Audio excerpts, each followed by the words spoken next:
Link भेज दिया। करूँगा अब, लिंक सेंड कर रहा हूँ मेरे फ़ोन से।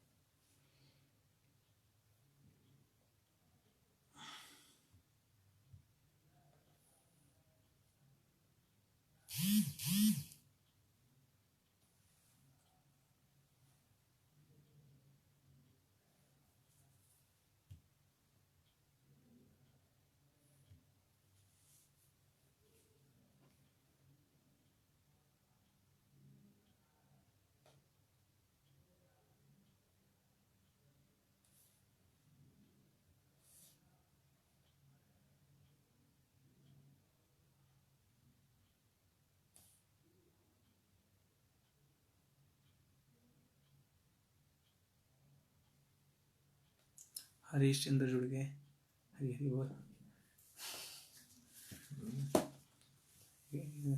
अंजलि माता जी जुड़ गए हैं। कीर्तन कर लो। स्टार्ट हो गया।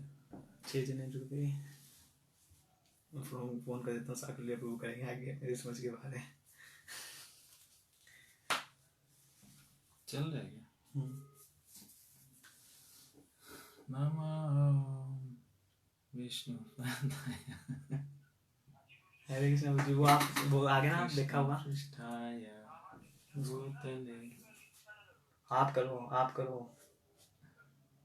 आप करो सब आगे। नमो विष्णुपदाय कृष्ण पृष्ठाय भूतले श्रीमते भक्ति वेदांत स्वामी निति नामिने नमस्ते सरस्वती देवी गौरवाणी प्रचारिणे निर्विशेषा शून्यवादी पाश्चात्य देशतारिणे जय श्री कृष्ण चैतन्य प्रभु नित्यानंद श्री अद्वैत गदाधर श्रीवासादि गौरभक्तवृंद हरे कृष्णा कृष्णा कृष्णा हरे हरे हरे राम राम राम हरे हरे हरे कृष्णा कृष्णा कृष्णा हरे हरे हरे राम राम राम हरे हरे हरे कृष्णा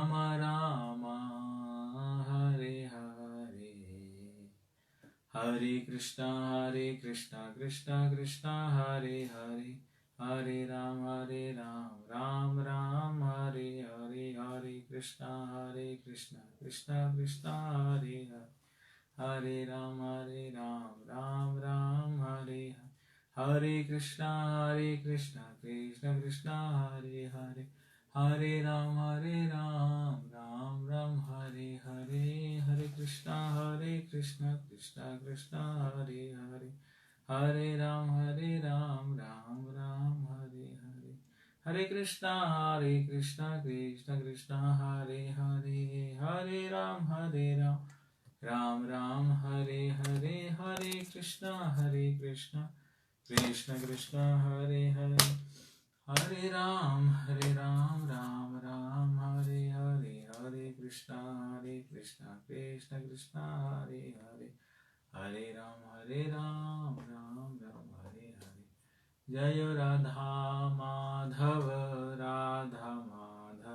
राधे जय राधा राधिका रमन राधिका रमन राधे जय राधा श्याम सुंदर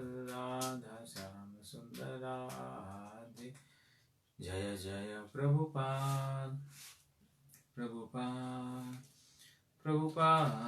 जय प्रभुपाद निताई गौर हरि बोल हरि बोल हरि बोल गौर हरि बोल थाई गौर प्रेमानंदी। जय विष्णुपाद ब्रह्मस्पृष्टाचार्य अष्टोदश Shri Srimad his divine grace Shri Bhaktivedanta Swami Srila Prabhupada Maharaj की अनंत कोटि वैष्णव वृंद की नमाचार्य श्री हरिदास ठाकुर जी की प्रेम से को जय श्री कृष्ण चैतन्य प्रभु नित्यानंद श्री अद्वैत गदाधर श्रीवासादि गौर भक्तवृंद की श्री श्री राधा कृष्ण गौ गोपीनाथ श्याम कुंड राधा कुंड गिरी गोवर्धन की गंगा माई जमुना माई की जिंद देवी तुलसी महारानी जी की श्री श्री मथुरा वृंदावन धाम की श्री श्री नवदीप मायापुरी जगन्नाथपुरी धाम की श्री श्री द्वारकापुरी धाम की श्री श्री राधा माता जी की श्री श्री राधा श्याम सुंदर भगवान की श्री श्री राधा राधिका भगवान की। उसमें नीचे दिखा रहा है प्रभु जी लाइव। आप जगत गुरु श्रील प्रभुपाद वो यहाँ पे 25 लोग तो देख रहे हैं वैसे साई गौर प्रेमानंदे। 25 लोग तो आ All चुके हैं। glories to the single तो एक devotees. देखता हूँ लिंक आप साथ में तो फोन करवाया तो लिंक सेंड करेंगे। All glories to the single devotees. All glories to Shri Shri Bhagavan. हरे कृष्णा। आप सभी का स्वागत है। तो आज हम ये क्लास जूम पे नहीं, आज हम क्लास फेसबुक के पे कर रहे हैं क्योंकि जूम पे काफ़ी डिस्टर्बेंसेस आ रही थी और बैकग्राउंड से काफ़ी आवाज़ आती थी, लोगों को पता नहीं चल पाता था क्लैरिटी से। और दूसरा वो कुछ लक्ष्मी भी मांग रहे थे, तो इसलिए हमने सोचा जो आज से फेसबुक पे इसको लाइव करेंगे, लेकिन मेरे लिए थोड़ा डिफ़िकल्ट होगा क्योंकि सामने मोबाइल है, अब किसी का चेहरा नहीं दिख रहा है तो कुछ मोबाइल का कोई एक्सप्रेशन नहीं होता है तो जब तक वक्ता श्रोता के एक्सप्रेशंस को नहीं देखता है तब तक पता नहीं चल पाता है कितना बोल रहा है कितना नहीं बोल रहा है, उनको समझ आ रहा है कि नहीं आ रहा है। तो इसलिए थोड़ा सा टफ होगा मेरे लिए, मैं नेचुरल स्टाइल में नहीं बोल पाऊँगा, फिर भी वो सब प्रयास कीजिएगा इसको सुनने का, समझने का। और आपके जो भी कमेंट्स होंगे तो कमेंट्स आप लिख सकते हैं उसमें कमेंट सेक्शन में, और कुछ प्रश्न हैं वो भी आप उसमें पूछ सकते हैं और फिर हम उस पर डिस्कशन कर लेंगे। तो कल जो है हमने चर्चा किया था श्लोक संख्या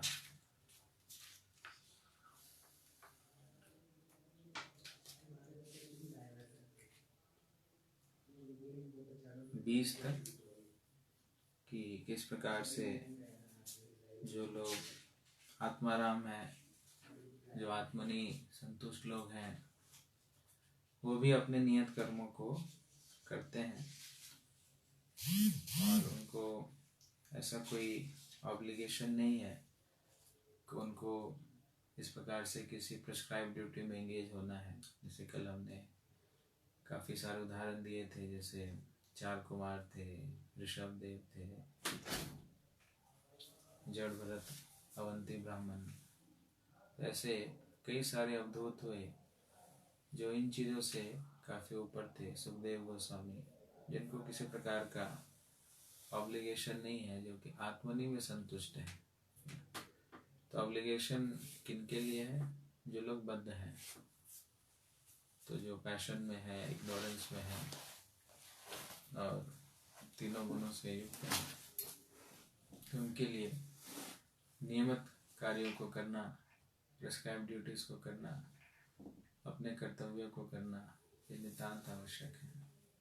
तभी जाकर के उनका शुद्धिकरण होता है। अगर वो अपने नियमित कर्मों को छोड़ करके सिर्फ एक झूठा वैराग्य का चोंगा पहनते हैं तो अपने लिए भी उनका नुकसानदायक है और जो उनके साथ रहने वाले हैं, समाज, घर परिवार, उनका भी नुकसान होता है। तो इसलिए जब तक व्यक्ति पूर्ण रूप से अनासक्त नहीं है तब तक उसको अपने प्रिस्क्राइब ड्यूटी को नहीं छोड़ना चाहिए। और अर्जुन के माध्यम से भगवान हम सबको यह बतलाना चाह रहे हैं। अर्जुन को कह रहे हैं कि हो सकता है कि आप ऊपर उठ चुके हैं इन चीज़ों से, रियलाइज्ड सोल हो चुके हैं, लेकिन फिर भी जनमानस को एक अच्छा उदाहरण प्रस्तुत करने के लिए कई बार जो आत्मनि संतुष्ट लोग हैं, आत्माराम लोग हैं, वो भी अपने कर्तव्यों का पालन करते हैं। और ऐसा इसलिए करते हैं ताकि जनमानस में किसी प्रकार का गलत एग्जाम्पल सेट ना हो। तो जो खास करके लीडर्स होते हैं, जो समाज के अगुवा व्यक्ति होते हैं, जो समाज का मार्गदर्शन करते हैं, तो उनके लिए आवश्यक है कि शास्त्रों के अनुसार अपने जीवन को चलाएं। क्योंकि वो जिस प्रकार से उदाहरण सेट करते हैं, जिस प्रकार से एग्जाम्पल सेट करते हैं, उसी प्रकार का एग्जाम्पल जो है लोग फॉलो करते हैं। अगर वो गलत एग्जाम्पल सेट करते हैं तो लोग गलत एग्जाम्पल फॉलो करते हैं। अगर वो सही एग्जाम्पल सेट करते हैं तो लोग सही एग्जाम्पल को फॉलो करते हैं। इसलिए भगवान कह रहे हैं कि यदि यदाचरति सृष्टा तत्तदेव तरोजन स यत् प्रमाणम कुरुते लोकस्तद अनुवर्तते। तो कल हमने इस श्लोक पे काफी डिटेल चर्चा कर ली थी। आज हम श्लोक संख्या 22 में जाएंगे। तो आप अपना अपना भगवद गीता खोल सकते हैं। 3 अध्याय का 22वां श्लोक। न मे पार्थास्ति कर्तव्यम त्रिषु लोकेषु किंचन नानावाप्तम अवाप्तव्यम वर्त एव च कर्मणि। न मे पार्थास्ति कर्तव्यम, कि हे पार्थ मेरे लिए अस्ति कर्तव्यम, कोई ऐसा कार्य नहीं है। त्रिषु लोकेषु किंचन, तीनों लोकों में मेरे लिए कोई ऐसा कार्य नहीं है कि जो कि मुझे करना है। नान वाप्तम अवाप्तव्यम, और मुझे किसी चीज की जरूरत भी नहीं है, और ऐसा कोई ऐसी चीज भी नहीं है कि जो मुझे चाहिए, लेकिन फिर भी वर्त एव च कर्मणि, लेकिन फिर भी मैं अपने प्रिस्क्राइब ड्यूटीज को करता हूँ। तो ये भगवान यहाँ पर कह रहे हैं कि मैं एक अच्छा उदाहरण सेट करने के लिए ये चीजें करता हूँ। आप देखेंगे जब भगवान ब्रज में थे तो वहाँ भी वैश्य परिवार में उनका लालन पालन हुआ। तो वैश्य परिवार का जो कर्तव्य है कृषि गोरक्षा वाणिज्यम, कि कृषि और गोरक्षा वाणिज्यम, बिजनेस करना, खेती करना और गाय की रक्षा करना, ये जो है वैश्य जो होते हैं उनका यह कर्तव्य होता है। तो भगवान श्री कृष्ण ने अपने इन कर्तव्यों का बहुत भली भांति वहाँ पर पालन किया। और आप देखेंगे भगवान के हाथ में मुरली होती है, भगवान के हाथ में लाठी होती है, और मुरली और लाठी के माध्यम से वह गायों को चराया करते थे। और बलराम जी के हाथ में हल होता है। हल का मतलब है कि वह कृषि का द्योतक है। तो इस्कॉन में कई ऐसे मंदिर हैं जहाँ पर कृष्ण बलराम जी के आर्चर विग्रह हैं। तो आप साधारणतया देखेंगे कि बलराम जी के हाथ में हल होता है, इसलिए बलराम जी का एक नाम हलधर भी है। और वो इस हल से खेती का रिप्रेजेंट करते हैं, खेती को। और भगवान के हाथ में मुरली है, लाठी है, वो जो है गो पालन को रिप्रेजेंट करता है। तो कृषि गो रक्षा, तो कृष्ण बलराम जो रिप्रेजेंट करते हैं वो एग्रीकल्चर और गो पालन इसको रिप्रेजेंट करते हैं। तो अगर प्रभुपाद जी कहा करते थे, तो अगर ये दो चीज अच्छे से होती है, सही प्रकार से होती है, तो समाज में किसी प्रकार की कमी नहीं रहेगी।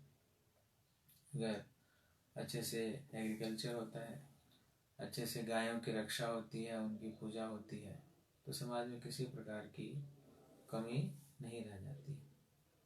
तो दुर्भाग्यवश अभी इंडस्ट्रियलाइजेशन का ऐसा समय है कि सभी इंडस्ट्रीज इंडस्ट्रीज इंडस्ट्रीज सभी जगह। प्रभुपाद जी क्या करते थे कि सिर्फ नट और बोल्ट बनाने से हमारा पेट नहीं भरेगा। हमारा पेट जो भरता है अन्न से भरता है। तभी जैसे सभी लॉक्ड हैं रूम में, लॉकडाउन चल रहा है सभी घरों में, अब कोई नट बोल्ट काम नहीं आ रहा है।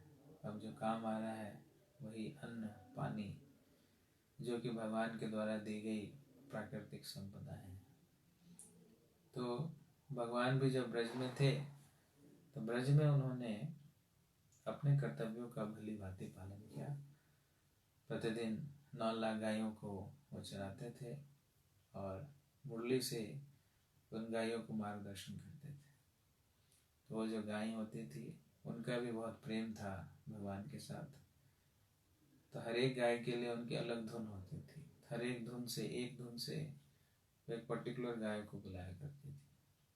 तो जब वो धुन वो मुरली में बजाते थे तो गाय जहाँ भी होती थी वो दूर से बोलते थे, जैसे गाय बोलती है ऐसे करके रिस्पॉन्ड करती थी। तो नंदगांव में एक जगह है जिसका नाम है टेर कदम। तो भगवान उस टेर कदम पे बैठ करके सभी गायों का आह्वान करते थे मुरली के माध्यम से। मुरली बजाते थे और एक एक गाय को बुलाते थे और मुरली की ध्वनि के माध्यम से वो गाय आकर्षित हो जाती थी। तो भगवान के साथ गाय भी कई बार खेलना चाहती थी। कई बार मुरली बजाते थे और गाय जो है पीछे खड़ी रहती थी, कुछ बोलती नहीं थी। फिर और बजाते थे, फिर भी चुपचाप खड़ी रहती थी। फिर और बजाते थे तो बोलते थे चलो अब इतना छुपने की जरूरत नहीं है, भगवान के सामने आना था। तो फिर वो प्रकट हो जाते थे, सामने आ जाते थे। तो इस प्रकार से गायों का भी कृष्ण के साथ एक गहरा संबंध है। तो भगवान ने गोपालन का, कृषि का, एक ऐसा उनको कुछ करने की जरूरत नहीं है, तीनों लोगों के स्वामी हैं, पर फिर भी एक आदर्श उदाहरण प्रस्तुत करने के लिए कि किस प्रकार से हमारी संस्कृति कृषि पर और गो रक्षा पर आधारित है। अगर किसी के पास जमीन है और किसी के पास गाय है तो उसको और कुछ करने की जरूरत नहीं है। प्रभुपाद जी क्या करते थे, इतना सारा बिल्डिंग खड़ा कर रहे हैं, इतने हम इंडस्ट्रियलाइजेशन कर रहे हैं, इनकी कोई ज़रूरत नहीं। सिर्फ एक गाय रखिए, अच्छा ज़मीन रखिए, तो गाय और ज़मीन से हमें सारी आवश्यकताओं की पूर्ति होगी। Simple living, high thinking. तो गाय के द्वारा जो हमें दूध प्राप्त होता है, गाय का दूध, गाय के दूध से ही हमारा पोषण होता है और आध्यात्मिक जो टिश्यू है, जो स्पिरिचुअल टिश्यूज है, उसका पोषण होता है। तो ये आवश्यक है कि जो लीडरशिप पोजीशन पे है, भगवान तो सबसे बड़े लीडर हैं, तो उनको बल्कि कुछ करने की ज़रूरत नहीं है, फिर भी ये चीज़ें वो एग्जाम्पल सेट करने के लिए करते हैं। एक तो उन्होंने अपने नियमित कर्मों को दिखाया, कैसे करके, एज अ वैश्य का जो धर्म है उस धर्म का उन्होंने भली भांति पालन किया। दूसरा, उन्होंने अपने कर्तव्य, ऐसे तो उनका कोई ऑब्लिगेशन नहीं है, लेकिन फिर भी उन्होंने जनमानस को, साधारण समाज को दिखलाने के लिए जो किया, वो कैसे किया, क्षत्रिय का जो रोल है। ऐसे तो देखें तो देवकी के भी पुत्र हैं, वसुदेव जी के भी पुत्र हैं, तो वो क्षत्रिय हैं। आनंद महाराज जो है वो वैश्य हैं। तो वसुदेव जी के पुत्र के रूप में उन्होंने महाराजा अग्रसेन को गद्दी पर बिठाया कंस को मारने के बाद। उनको बोला कि आप ही राजा रहेंगे और आपकी हम रक्षा करेंगे। तो फिर जब किया एक के बाद एक के बाद एक के बाद एक, और भगवान अकेले ही कृष्ण बलराम सारी सेना को बोलते तुम लोग इधर ही रहो, सारे जितने भी मथुरावासी हैं तुम फोर्ट के अंदर ही रहो, आपको बाहर निकलने की जरूरत नहीं है। सिर्फ कृष्ण और बलराम ये किले से बाहर निकलते थे, और जरासंध जो है बहुत सारे सेनाओं के साथ एकत्रित होकर के आता था।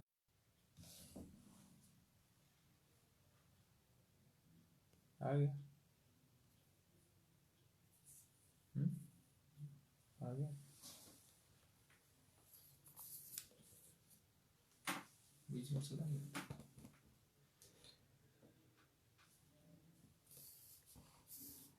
क्या है? तो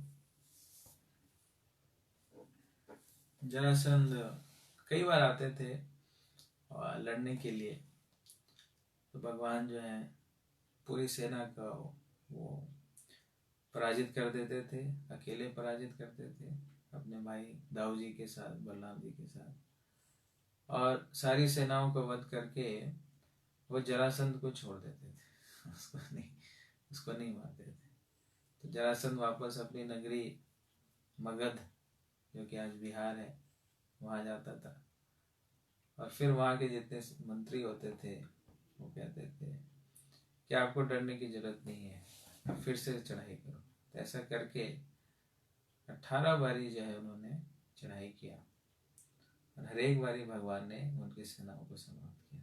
तो जब क्षत्रिय धर्म का पालन करने का समय था, लड़ाई करने का समय था, दुश्मनों से लड़ने की बारी थी, तो भगवान ने उस धर्म का भी अच्छे से पालन किया। और जब व्रज में थे, वहाँ वैश्य धर्म में, वैश्य परिवार में उनका जन्म हुआ, तो फिर वहाँ का जो कर्तव्य था उसका भी उन्होंने पालन किया। तो ये दो नियत कर्म हम देखते हैं कि एक वैश्य के रूप में और एक क्षत्रिय के रूप में उन्होंने पालन किया। ये तो वर्ण हो गया। उसके बाद जो आश्रम है, तो आश्रम में भी 4 आश्रम होते हैं, ब्रह्मचारी आश्रम, वानप्रस्थ, ब्रह्मचारी, फिर गृहस्थ, उसके बाद वानप्रस्थ, फिर संन्यास। तो भगवान जब कंस को मार देते हैं तो वो भी गुरुकुल में जाते हैं, सांदीपनि मुनि के आश्रम में, वो भी गुरु का धारण करते हैं। ऐसे तो वो तीनों लोगों के स्वामी हैं, सबके गुरु हैं, जगत गुरु, वंदे वंदे कृष्ण जगत गुरु। लेकिन फिर भी एक आदर्श उदाहरण प्रस्तुत करने के लिए कि अगर आपको दिव्य ज्ञान की प्राप्ति करनी है तो आपको एक गुरु के मार्गदर्शन में रहकर ही यह दिव्य ज्ञान की प्राप्ति हो सकती है। तो इसलिए उन्होंने गुरु का भी चयन किया, सांदीपनि मुनि का चयन किया। तो ब्रह्मचर्य आश्रम में, फिर गृहस्थ में भी गए। गृहस्थ में उन्होंने 16,108 रानियों से विवाह किया और पूरी द्वारका नगरी बसाई। जब गृहस्थ में भगवान द्वारका में रह रहे थे तो उनके नगरी में कई साधु संत आया करते थे। तो गृहस्थों का कर्तव्य है कि साधु संतों का बहुत अच्छे से सम्मान करना चाहिए। जब भी उनके नगरी में साधु संत आते थे तो उनके बहुत अच्छे से स्वयं भगवान उनकी सेवा करते थे। जैसे उनके घर एक बार सुदामा ब्राह्मण आए तो सुदामा ब्राह्मण को भी उन्होंने बहुत अच्छे से स्वागत किया, अपने अश्रु से उनका पाद प्रक्षालन किया। रुक्मणी माता ने सुदामा जी का बहुत अच्छे से सेवा की। तो ब्राह्मणों को, जैसे एक बार एक ब्राह्मण जब रुक्मिणी का संदेश लेके आए थे तब भी उन्होंने ब्राह्मण की अच्छी सेवा की थी। नारद जी जब आए तो नारद जी को भी बहुत अच्छी सेवा की उन्होंने। तो जब भी उनके घर पर कोई ब्राह्मण, कोई वैष्णव, कोई साधु संत इस प्रकार से आते हैं, तो ऐसा नहीं कि मैं बिजी हूँ, आप जाओ, अभी अभी बिजनेस का टाइम है, अभी जो भी समय है उस समय में अगर ऐसे कोई साधु संत आ जाते हैं तो सभी कार्यों को छोड़ करके वह उनकी सेवा में लग जाते थे। ये एक अच्छे गृहस्थ का लक्षण है कि अपने घरों में नियमित रूप से भक्तों को बुलाएं, भक्तों को बुला करके घर में कीर्तन करें, भगवत चर्चा करें, अच्छे से प्रसाद खिलाएं खाएं।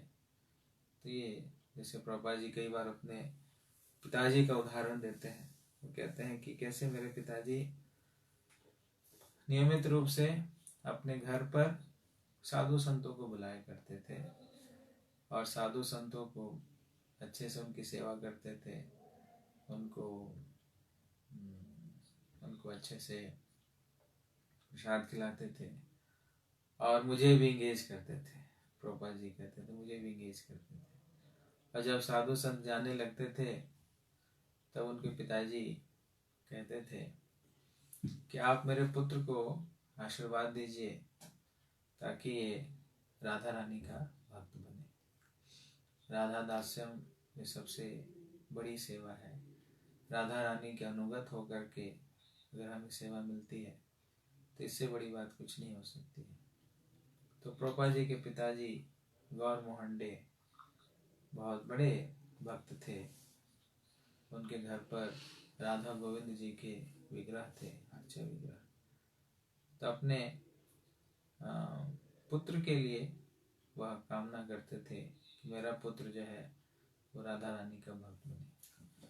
तो राधा रानी का भक्त कोई ऐसे नहीं बन सकता है। कई लोग कहते हैं कि हम बरसाने जाते हैं, राधे राधे करते हैं। तो सिर्फ बरसाने जाने से और राधे राधे करने से कोई राधा रानी का प्रिय नहीं बन जाता है। राधा रानी का प्रिय बनने का जो तरीका है वह प्रभुपाद जी के पिताजी हमें सिखलाते हैं कि कैसे कोई व्यक्ति राधा रानी का प्रिय बन सकता है। राधा रानी का प्रिय व्यक्ति तब बनता है जब वो साधु संतों की सेवा में लगता है। जब साधु संतों की सेवा होती है तब उनकी कृपा दृष्टि हमारे ऊपर पड़ती है। उनकी प्रसन्नता से, उनकी कृपा से हम राधा रानी के दास बन सकते हैं, उनके हम सेवक बन सकते हैं, उनके अनुगत होकर के हम सेवा कर सकते हैं। तो इस प्रकार से भगवान श्री कृष्ण अपने घर पर साधु संतों को नियमित रूप से बुलाते हैं और गृहस्थ के जो भी नियत कर्म है वो सारी नियत कर्मों को अच्छे से करते हैं। तो भगवान कह रहे हैं कि मुझे कुछ ऐसे करने की जरूरत नहीं है, क्योंकि ना मुझे कुछ चाहिए, ना मुझे किसी चीज़ की कामना है। मैं अपने आप में संतुष्ट हूँ, लेकिन फिर भी मैं कर्म करता हूँ और लोगों को उचित मार्गदर्शन दिखलाने के लिए। तो ये भगवान 22वें नंबर श्लोक में कह रहे हैं।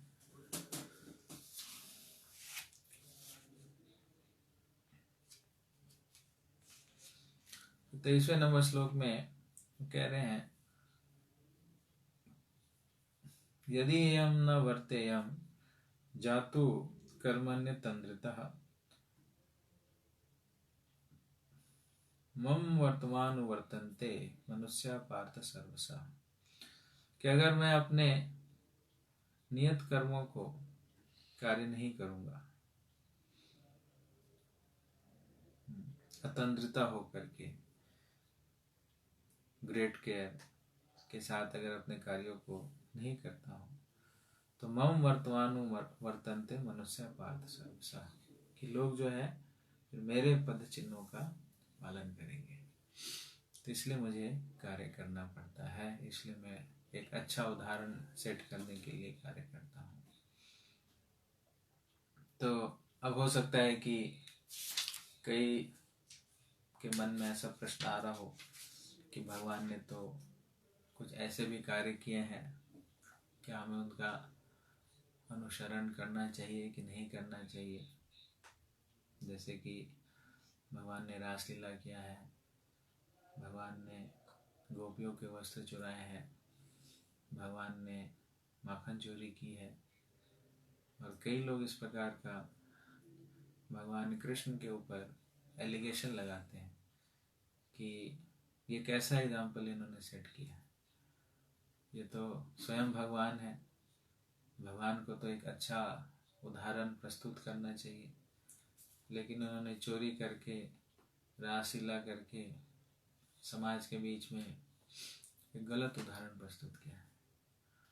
और जो भगवान श्री राम है वो तो मर्यादा पुरुषोत्तम है, उन्होंने मर्यादा के अंतर्गत रह करके कार्य किया है, तो वो भगवान है। लेकिन कृष्ण को भगवान मानने में कुछ लोगों को दिक्कत है। तो इस बात को भी हमें समझ जाना चाहिए कि जो भगवान श्री कृष्ण है वो नियमों से बंधे हुए नहीं है, वो नियमों के ऊपर है। जो लॉ मेकर होता है वो लॉ से ऊपर होता है, जिसने लॉ को बनाया है वो लॉ से ऊपर होता है। और जो भी इस प्रकार की चीज़ें हमें दिखलाई देती हैं रासलीला के रूप में या वस्त्र हरण के रूप में या माखन चोरी के रूप में, तो इसके पीछे एक ही उद्देश्य है, उनके अपने भक्तों से प्रेम। अपने भक्तों के प्रेम में भगवान पूर्ण रूप से बंध जाते हैं और इस प्रेम में वो सारी हदों को तोड़ देते हैं।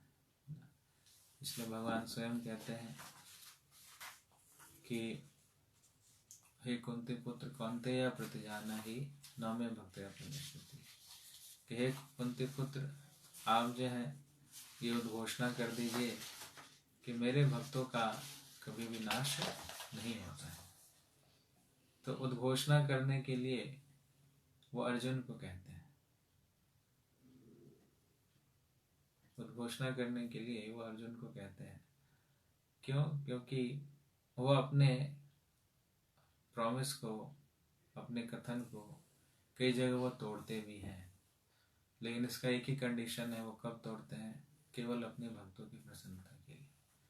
अगर इससे उनके भक्त की प्रसन्नता होती है, क्योंकि भगवान का एक लक्षण है भक्त वात्सल्य, भक्तों से प्रेम, तो भगवान एक ही जगह बंधते हैं और कहीं नहीं बंधते हैं, उनको कोई भी नहीं बांध सकता है, वह उनके भक्तों का प्रेम।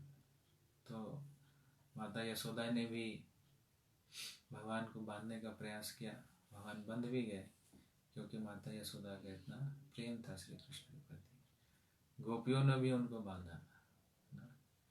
जैसे हम कार्तिक में दामोदर लीला की कथा सुनते हैं, तो माता यशोदा ने भी कृष्ण को बांधा है और राधा रानी ने भी कृष्ण को बांधा है।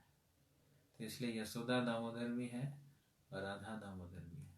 राधा दामोदर में राधा रानी स्वयं कृष्ण को बांधती है। राधा रानी, गोपियों, यशोदा मैया, बाल बाल, इन सब से भगवान बन जाते हैं।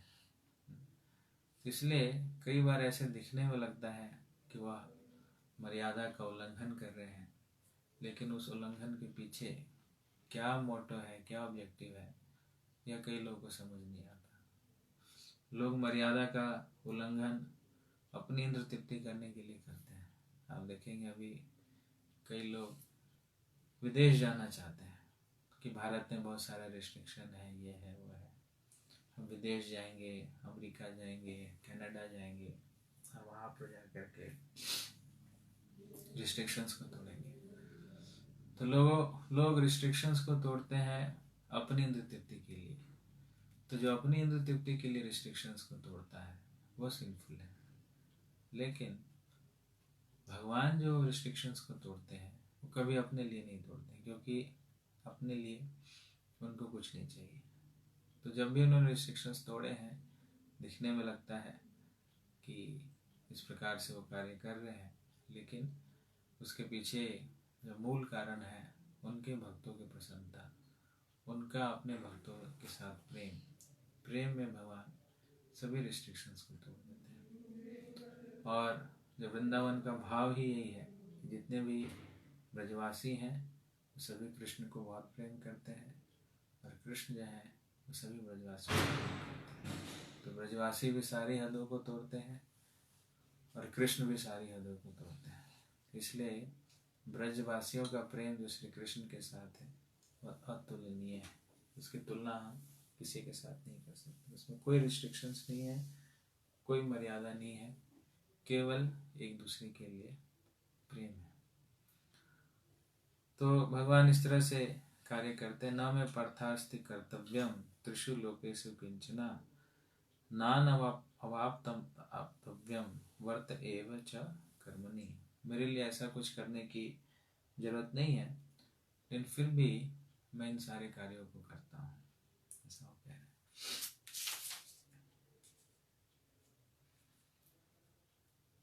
और 23 भी हमने पढ़ ही लिया था। अगर मैं अपने कार्यों को ध्यान पूर्वक नहीं करूँगा तो कई लोग जो हैं वो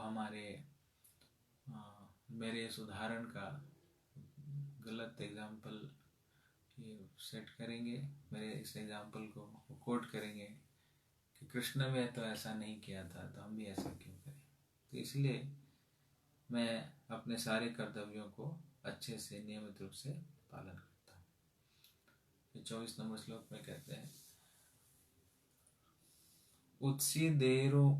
उत्सीदेयुरिमे लोका न कुर्याम कर्म चेदहम शंकरस्य च कर्ता श्याम उपहन्यमिमा प्रजा।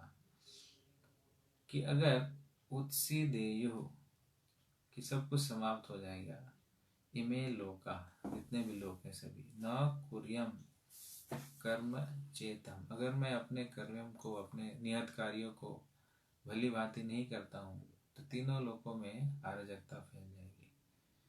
शंकरस्य च कर्ता जो वर्ण शंकर हैं उनकी उत्पत्ति होगी। श्याम उपहन्य इमाम प्रजा और वर्ण शंकरों के आने से क्या होगा कि जितने भी प्रजा है उसमें अशांति छा जाएगी। तो समाज में जो अशांति छाया जाता है वो वर्ण शंकरों के होने से होता है। वर्ण शंकर कौन होते हैं? जो कि ऐसी पॉपुलेशन जिसमें पैशन और इग्नोरेंस बहुत ज़्यादा है, जिसमें रजोगुण और तमोगुण बहुत ज़्यादा है, जिनकी उत्पत्ति बिना संस्कार से होती है। ऐसे संस्थानें जो बिना संस्कार से उत्पन्न होते हैं उनको वर्ण संकर कहा जाता है। अगर भगवान अपने नियमित कर्मों को सही प्रकार से पालन नहीं करेंगे, अपनी ड्यूटीज़ को, तो फिर क्या होगा? लोगों में डिसिप्लिन नहीं होगा, लोगों में शास्त्र के प्रति रुचि नहीं होगी, जिसके कारण लोगों में इंद्र तृप्ति का एक मौका मिलेगा। और बिना वैदिक अनुष्ठान के, बिना संस्कार के इस प्रकार से संतानों की उत्पत्ति होगी, और ये जो संतानें होंगी वो समाज में अराजकता फैलाएंगी। तो इसलिए भगवान कह रहे हैं कि मैं उसका कारण नहीं बनना चाहता हूँ, इसलिए मैं कार्य करता हूँ।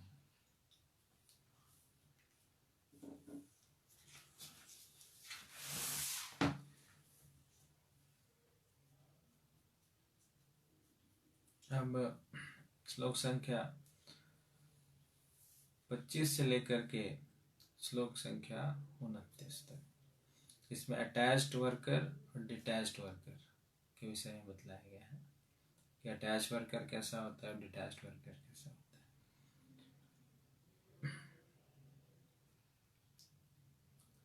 तो जो डिटैच्ड वर्कर है, जो अनासक्त होकर कार्य करता है, उसका क्या लक्षण है? तो सक्ता कर्मण्य विद्वांसो यथा कुर्वन्ति भारत कुर्याद विद्वांस तथा सक्तस चिकीर्षु लोक संग्रहम। सक्ता मतलब जो अटैच्ड है, सक्ता कर्मणि अविद्वांसा जो अविद्वान है, जो इग्नोरेंट है, वह अटैच्ड रहते हैं। यथा कुर्वन्ति भारत कुर्याद विद्वांस तथा सक्त चिकीर्षु लोक संग्रहम। जो विद्वान लोग हैं वो भी उसी अटैचमेंट के साथ कार्य करते हैं। मतलब दोनों को देख करके आपको लगेगा नहीं कि कौन अटैच्ड है कौन डिटैच्ड है। तो जो डिटैच्ड वर्कर है वो भी ऐसे वर्क करेगा कि लगा रहे ये तो कितना ज़्यादा अटैच्ड है, लेकिन आंतरिक रूप से उसकी कोई अटैचमेंट नहीं है। ऐसा दिखेगा कि जैसे उसको बहुत आसक्ति है कार्यों में, कार्यों से आसक्त है, लेकिन ऐसा नहीं है, बिल्कुल अनासक्त रहता है। जैसे भागवतम में हमने कल के प्रसंग में भी चर्चा किया था कि पृथु महाराज जो है पूरे विश्व के राजा थे, भगवान के परम भक्त, लेकिन जब शासन में आते थे, शासन करने लगते थे, तो उनको देख कर नहीं लगता था कि इतना डिटेल में जा कर के, इतना घुस करके ये सारी चीज़ों को करेंगे। प्रभुपाद जी भी ने जब प्रचार कार्य शुरू किया तो एक एक चीज़ की वो डिटेल में जाते थे। एक एक चीज़ कैसे मैनेजमेंट कैसे होगा, पैसे कहाँ से आएंगे, पुस्तकों का वितरण कैसे होगा, मंदिर का निर्माण कैसे होगा, प्रसादम में क्या बनेगा, एक एक चीज़ वो बहुत ही ध्यानपूर्वक करते थे और स्वयं करते थे एक एक चीज़ को। ऐसा नहीं कि सेवा को अलॉट कर दिया और ठीक है जी आप करो आप करो आप करो, जैसा हुआ नहीं हुआ कोई मतलब नहीं। हर एक सेवा को डिटेल में जा कर के कि खुद उसको कर करके और फिर पीछे लग के उसको अच्छे से करने का। तो जो डिटैच्ड व्यक्ति है वो भी ऐसे एक्ट करता है जैसे वो कितना अटैच्ड है। तो अगर बाहर से कोई देखे ऐसे लोग बोले देखो कितना अटैच्ड है, लेकिन उनकी किसी प्रकार से किसी चीज़ से आसक्ति नहीं होती है। जैसे भगवान भी उदाहरण देते हैं भगवान भी अपना उदाहरण दिखलाते हैं कि जब वो द्वारका में 16,108 रानियों के साथ रह रहे हैं तो सभी रानियों को ऐसा लगता था कि कृष्ण मुझसे बहुत प्रेम करते हैं, है ना, और मैं कृष्ण की सबसे प्रिय रानी हूँ। सभी रानियों को ऐसी फीलिंग आती थी, लेकिन भगवान का किसी भी रानी से किसी प्रकार से ऐसे आसक्ति नहीं थी। सुबह उसमें उदाहरण दिया जाता है भागवत में कि जब साथ सोते थे भगवान किसी रानी के साथ, तो जो रानियाँ होती थी वो भगवान का आलिंगन करके सोती थी, लेकिन प्रातः काल जब उठते थे तो बिल्कुल वहाँ से उठ करके अपने जो उनके दिखने में जो नियत कर्म है उन नियत कर्मों में लग जाते थे।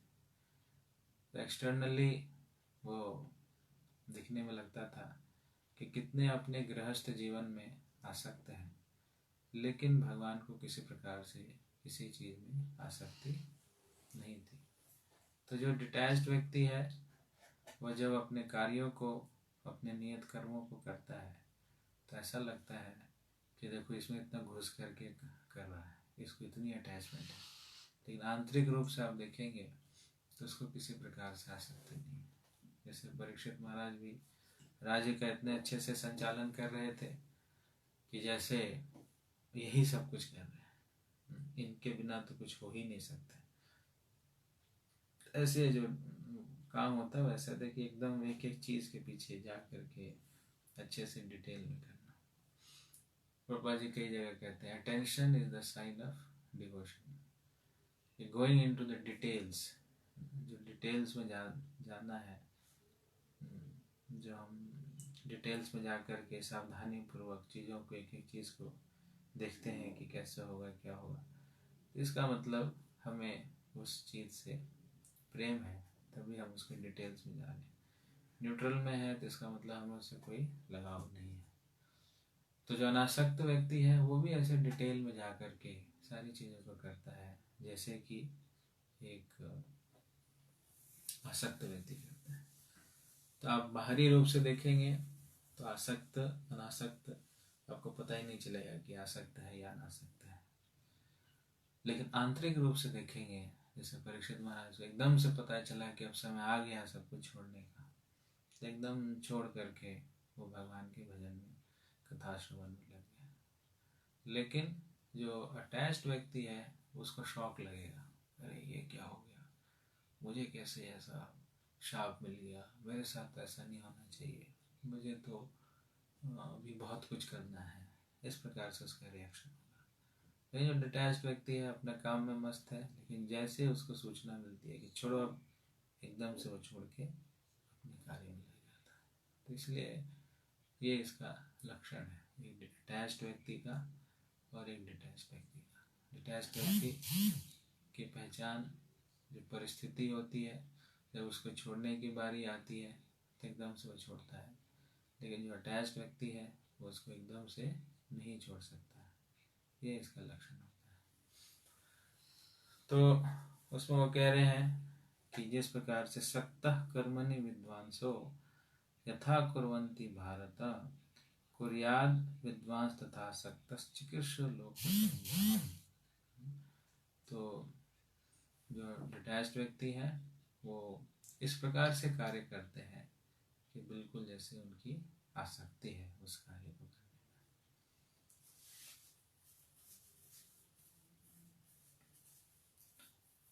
में। श्लोक संख्या 26 में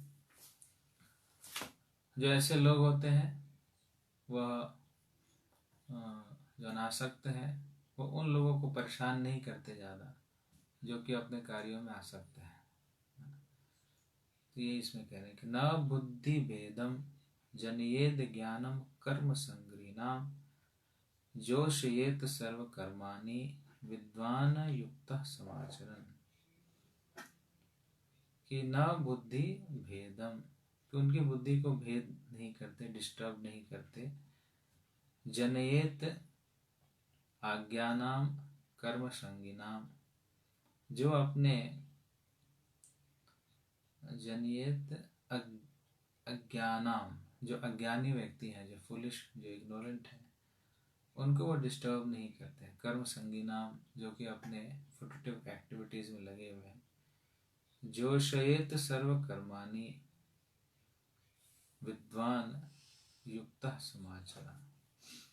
तो जो लोग जिस कार्य में लगे हैं तो उस कार्य से उनको वो छेड़छाड़ नहीं करते हैं, बट एक चीज वो ये करते हैं, जो शयेत सर्व कर्माणि,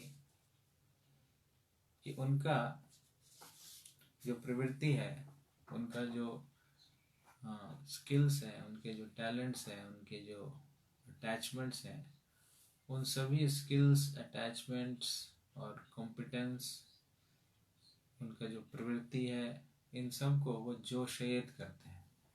जोशयेत का मतलब है वो डोवटेल करते हैं।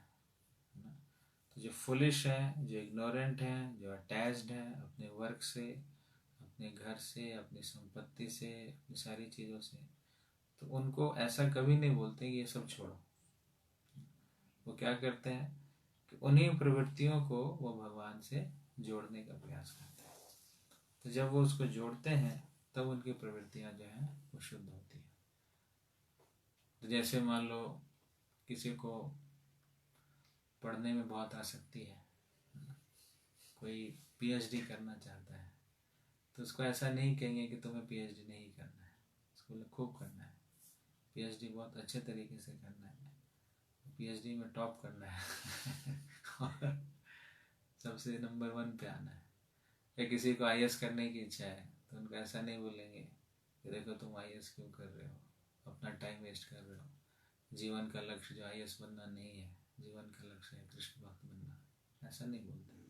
तो कहता है आईएएस बनिए, बहुत अच्छे से बनिए, पीएचडी कीजिए, वो भी अच्छे से कीजिए, सीए करना चाहते हैं वो भी अच्छे से कीजिए, बिजनेस करना चाहते हैं वो भी अच्छे से कीजिए, शादी करना चाहते हैं वो भी अच्छे से कीजिए। तो किसी भी कार्य को करने से वो नहीं रोकते, बस उस कार्य को जोशयेत करते हैं। जोशयेत का मतलब है उसको भगवान से जोड़ करके उसको प्योरीफाई करते हैं। तो ये बहुत इम्पोर्टेंट है, ये हमें शिक्षा लेनी चाहिए। कई बार जो इस्कॉन के डिवोटीज हैं ये बहुत गलतियाँ करते हैं और कई लोग इस्कॉन से कट भी जाते हैं इस चक्कर में कि कई बार डिवोटीज बोलना शुरू कर दे, तुम्हारा जो काम है बेकार काम है, तुम माया में लिप्त हो, ऐसे हो ऐसे हो। उसको इतना कट करने का प्रयास करते हैं कि व्यक्ति कट ही जाता है।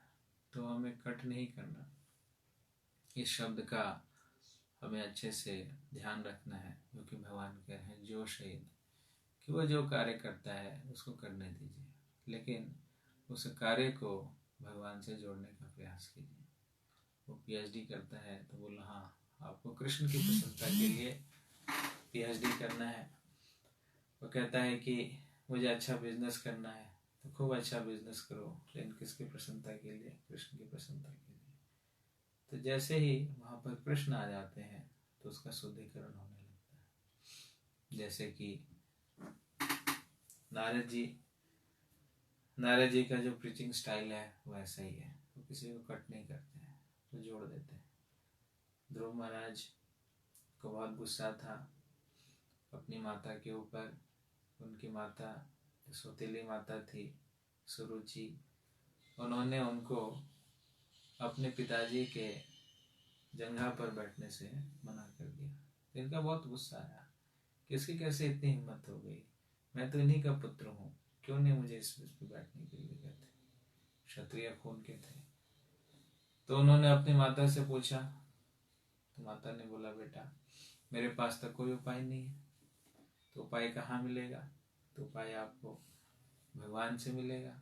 भगवान कहाँ मिलेंगे? भगवान आपको जंगल में मिलेंगे। जंगल में, ठीक है, तभी मैं जंगल में जाता हूँ, भगवान से पूछता हूँ, और भगवान से मैं ऐसे राज्य की याचना करूँगा जो कि मेरे पिताजी से क्या, ब्रह्मा जी से भी बड़ा राज्य हो। इस प्रकार से, इस प्रकार की इच्छा को लेकर के वन में जाते हैं। तो उस बीच में उनको नारद जी मिल जाते हैं। नारद जी कहते हैं कि बेटा कहाँ जा रहे हो? तो उन्होंने कहा कि मुझे ब्रह्मा जी से बड़ा राज्य चाहिए, तो उसके लिए मैं वन में जा रहा हूँ। तो वन में क्या करोगे? ढूंढूंगा, भगवान को ढूंढूंगा, क्योंकि मम्मी ने बोला है कि भगवान कहाँ मिलते हैं? वन में मिलते हैं। तो वन में तो बहुत सारे शेर होंगे, चीता होगा, बहुत सारे भालू होंगे, बंदर होंगे, वो तो आपको खा जाएंगे। सांप होंगे, आपको तो डसेंगे, मर जाओगे। तो उन्होंने बोला कि नहीं, मुझे भगवान से मिलना है और मुझे ब्रह्मा जी से बड़ा राज्य चाहिए। तो नारद जी समझ गए ये हिलने वाला नहीं है, ये जिद्दी है, क्षत्रिय खून है इसके अंदर। क्षत्रिय खून जो ठान लेता है वो फिर पीछे नहीं हटता है। तो फिर उसको उन्होंने क्या किया? जो शहीद कैसे किया? उन्होंने बोला ठीक है बेटा तुम जाओ तपस्या करो, लेकिन तपस्या कैसे करो? वहाँ पर भगवान विष्णु की चतुर्भुज रूप एक आप रूप बनाइए मिट्टी का, उनको बहुत सुंदर तरीके से जो भी वन में कंदमूल फल प्राप्त होते हैं उसको आप ऑफर कीजिए, और उनके लिए निरंतर आप जप कीजिए। तो कौन से नाम का जप कीजिए? आप ओम नमो भगवते वासुदेवाय, यह जो नाम है इस नाम का आप निरंतर जप करते रहिए। मन में कुछ मत लाओ, केवल यह नाम लाओ। तो ध्रुव महाराज ने उसी प्रकार से यह तपस्या किया, और डिटर्मिनेशन था, क्षत्रिय स्वभाव के थे, एक बार वो जो पकड़ लेते हैं छोड़ते नहीं है। तो इसी डिटर्मिनेशन के माध्यम से उन्होंने भगवत प्राप्ति कर ली। तो ये देखिए जोशी कितना इम्पोर्टेंट है। उन्होंने डिटरमाइंड होकर के भगवान को पकड़ा, भगवान को कैच किया। उसी प्रकार से हम सब के अंदर कोई ना कोई ऐसी स्ट्रेंथ होता है, कोई ना कोई ऐसा स्किल होता है, तो उस स्किल को किल नहीं करना है और स्ट्रेंथ को सबड्यू नहीं करना है। जो स्ट्रेंथ है, जो स्किल है, उनको भगवान की सेवा में लगाना है। तो हमारा प्रोसेस जो है जोशेद का है, डोवटेलिंग का है, कटिंग करनी है। तो जब डोवटेलिंग हो जाती है, इंगेजमेंट हो जाता है, तो अपने आप जो उसके अंदर गंदगी है उस गंदगी का समापन हो जाता है, वो गंदगी साफ हो जाती है। प्रभा जी ने भी यही फार्मूला अपनाया। विदेशों में वो गए, विदेशों में भी उन्होंने इसी प्रकार से प्रचार किया कि जो लोग लिखना, जिनको अच्छा लिखना आता है, उनको लगा दिया बीबीटी में, एडिटिंग की सेवा में लगा दिया। हैग्रीव प्रभु थे, हावर्ड उनका नाम था, तो उनको बीटीजी पब्लिकेशन में लगा दिया। ऐसे तमाल कृष्ण महाराज थे। तमाल कृष्ण महाराज बहुत इंटेलिजेंट, बहुत डायनेमिक, तो उनको प्रीचिंग की सर्विस में नए नए जगह पर कैसे प्रचार करना है, उसलिए उनको लगा दिया। जादू रानी माता जी थी, उनको पेंटिंग बड़ा अच्छा आता था, तो उनको भगवान के जितने सुंदर सुंदर पेंटिंग्स हैं वह बनाने में लगा दिया। कईयों को कुकिंग अच्छा आता था, तो भगवान की भोग बनाने में उनको लगा दिया। कि कोई मैकेनिकल इंजीनियर था, जैसे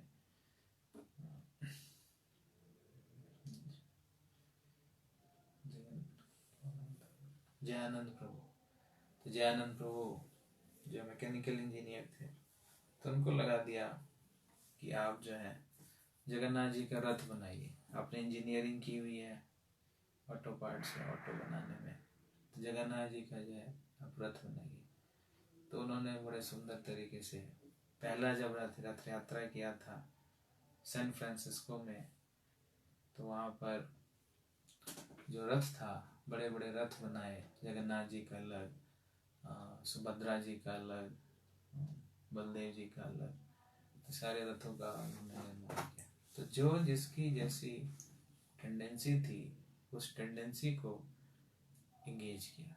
तो भगवान भी यही कह रहे हैं कि आप डिस्टर्ब मत करो। हम डिस्टर्ब कैसे करते हैं, उनको रोक देते हैं, ये गलत है, ये मत करो, ये मत करो, ऐसा मत करो, तो व्यक्ति डिस्टर्ब फील होता है।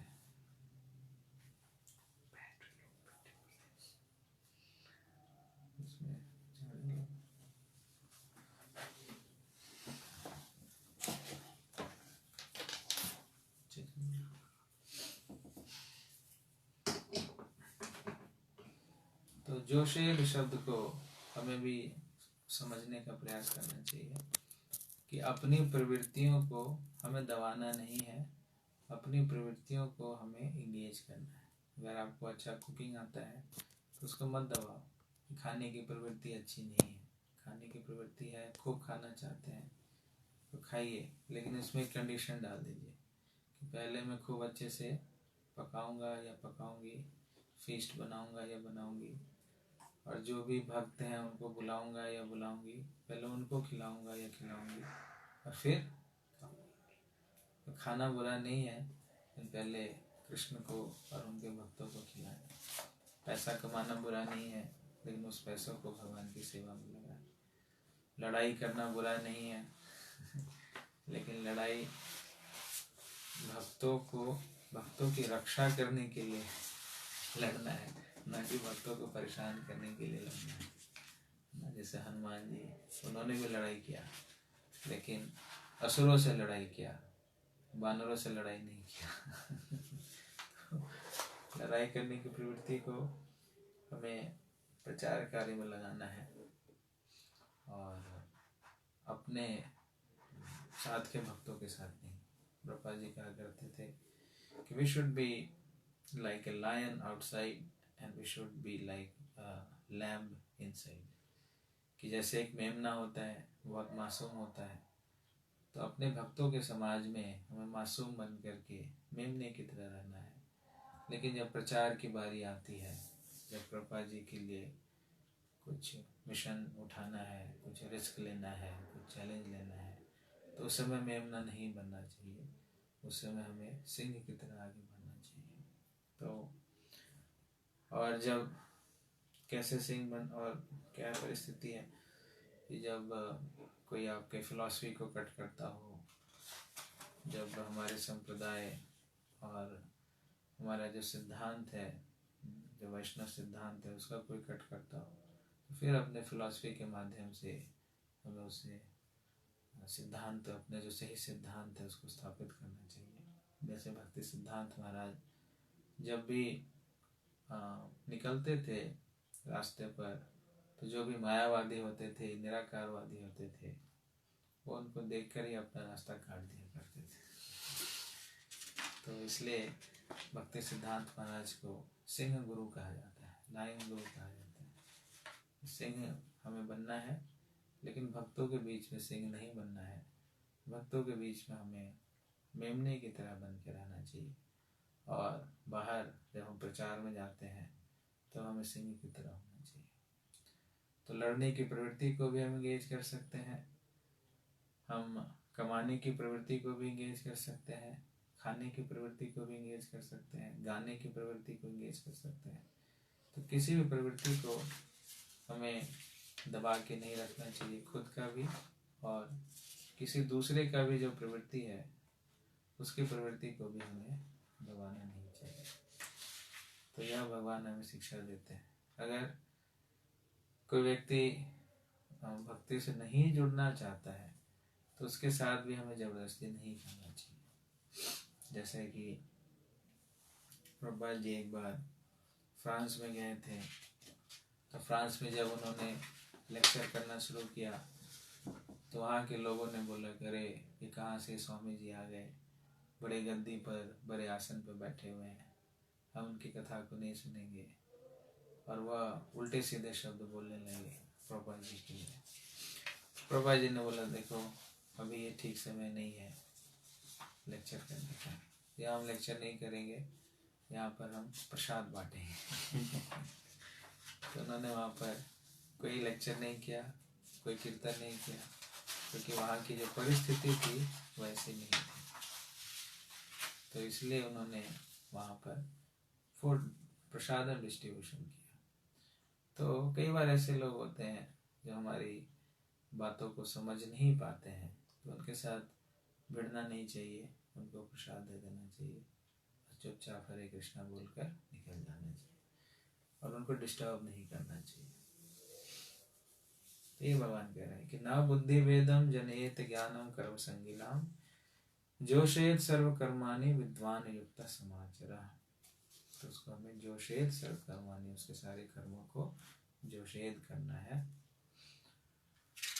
और जो ऐसे अज्ञानी होते हैं, मूर्ख होते हैं, तो ये मूर्ख व्यक्ति कैसा सोचते हैं, क्या सोचते हैं कार्यों के प्रति, तो उसके विषय में कहा गया है प्रकृते है क्रियमानानि गुणहि कर्माणि सर्वशः अहंकार विमूढ़ात्मा कर्ता हम इति मन्यते। कि जो सारी गतिविधियां हैं वो वास्तविक रूप से कैसे होती हैं, प्रकृतः क्रियमानानि, प्रकृति के जो 3 गुण होते हैं, जो मोड्स ऑफ मटेरियल नेचर होते हैं, गुण ही जो गुण होते हैं उसके माध्यम से होता है। लेकिन अहंकार विमूढ़ात्मा कर्ता हम इति मन्यते। लेकिन जो व्यक्ति अहंकारी है, जो व्यक्ति मूर्ख है, जो व्यक्ति आसक्त है, वो क्या समझता है, कर्ता हम इति मन्यते, कि मैंने किया है, डूअरशिप मेंटालिटी। तो आपको कैसे पता चलेगा कोई व्यक्ति आसक्त है या कोई व्यक्ति अनासक्त है? तो ये एक लक्षण भगवान बतला रहे हैं कि जो व्यक्ति अनासक्त है वो क्या समझेगा, ये प्रकृति के द्वारा, गुणों के द्वारा, मोड्स ऑफ मटेरियल नेचर के द्वारा ये कार्य हो रहा है। लेकिन जो आसक्त है वो कैसा सोचेगा, वो सोचेगा कि मैंने किया है। अहंकार विमूढ़ात्मा कर्ता हम इति मन्यते, अपने आप को कर्ता समझ पाएगा। ये डूअरशिप जो मेंटालिटी है यह विमूढ़ात्मा का लक्षण है। अगर अभी किसी को ऐसी फीलिंग आती है कि मैंने किया, मेरी वजह से हुआ, मैं नहीं करता तो नहीं होता, तो समझ जाना चाहिए वो व्यक्ति क्या है, विमूढ़ आत्मा है, मूर्ख व्यक्ति है। तो ये लक्षण है किसका, अहंकारी व्यक्ति का, विमूढ़ व्यक्ति का, आसक्त व्यक्ति का। ये सब कुछ कुछ लक्षण है जिसके माध्यम से हम समझ सकते हैं कि हम अपने कार्यों में आसक्त हैं या अपने कार्यों में अनासक्त हैं।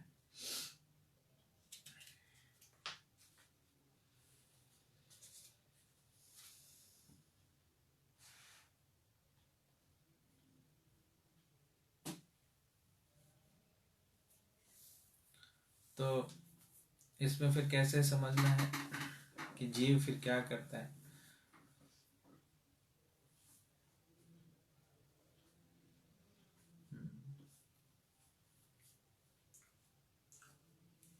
तो वास्तविक रूप से जो कार्य होते हैं जीव मात्र उसकी इच्छा शक्ति होती है, बट अल्टीमेटली वहाँ पर और भी फैक्टर्स होते हैं।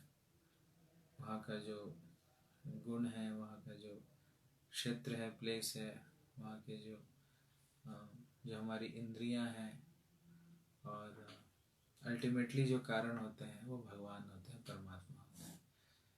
तो जो अनासक्त व्यक्ति है वो किसी कार्य का क्रेडिट अपने ऊपर नहीं लेता है, वो सभी कार्यों को भगवान पर समर्पित करता हुआ जाता है। तो ये उसका लक्षण है। लेकिन जो आसक्त है वो सभी बातों का क्रेडिट लेने का प्रयास करता है। तो ये एक लक्षण है कि हम आसक्त हैं या अनासक्त हैं, उसकी क्या पहचान है।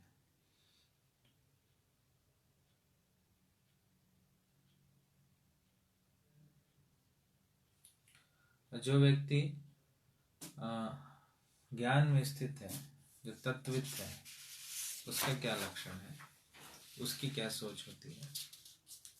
ये श्लोक संख्या 28, श्लोक संख्या 29।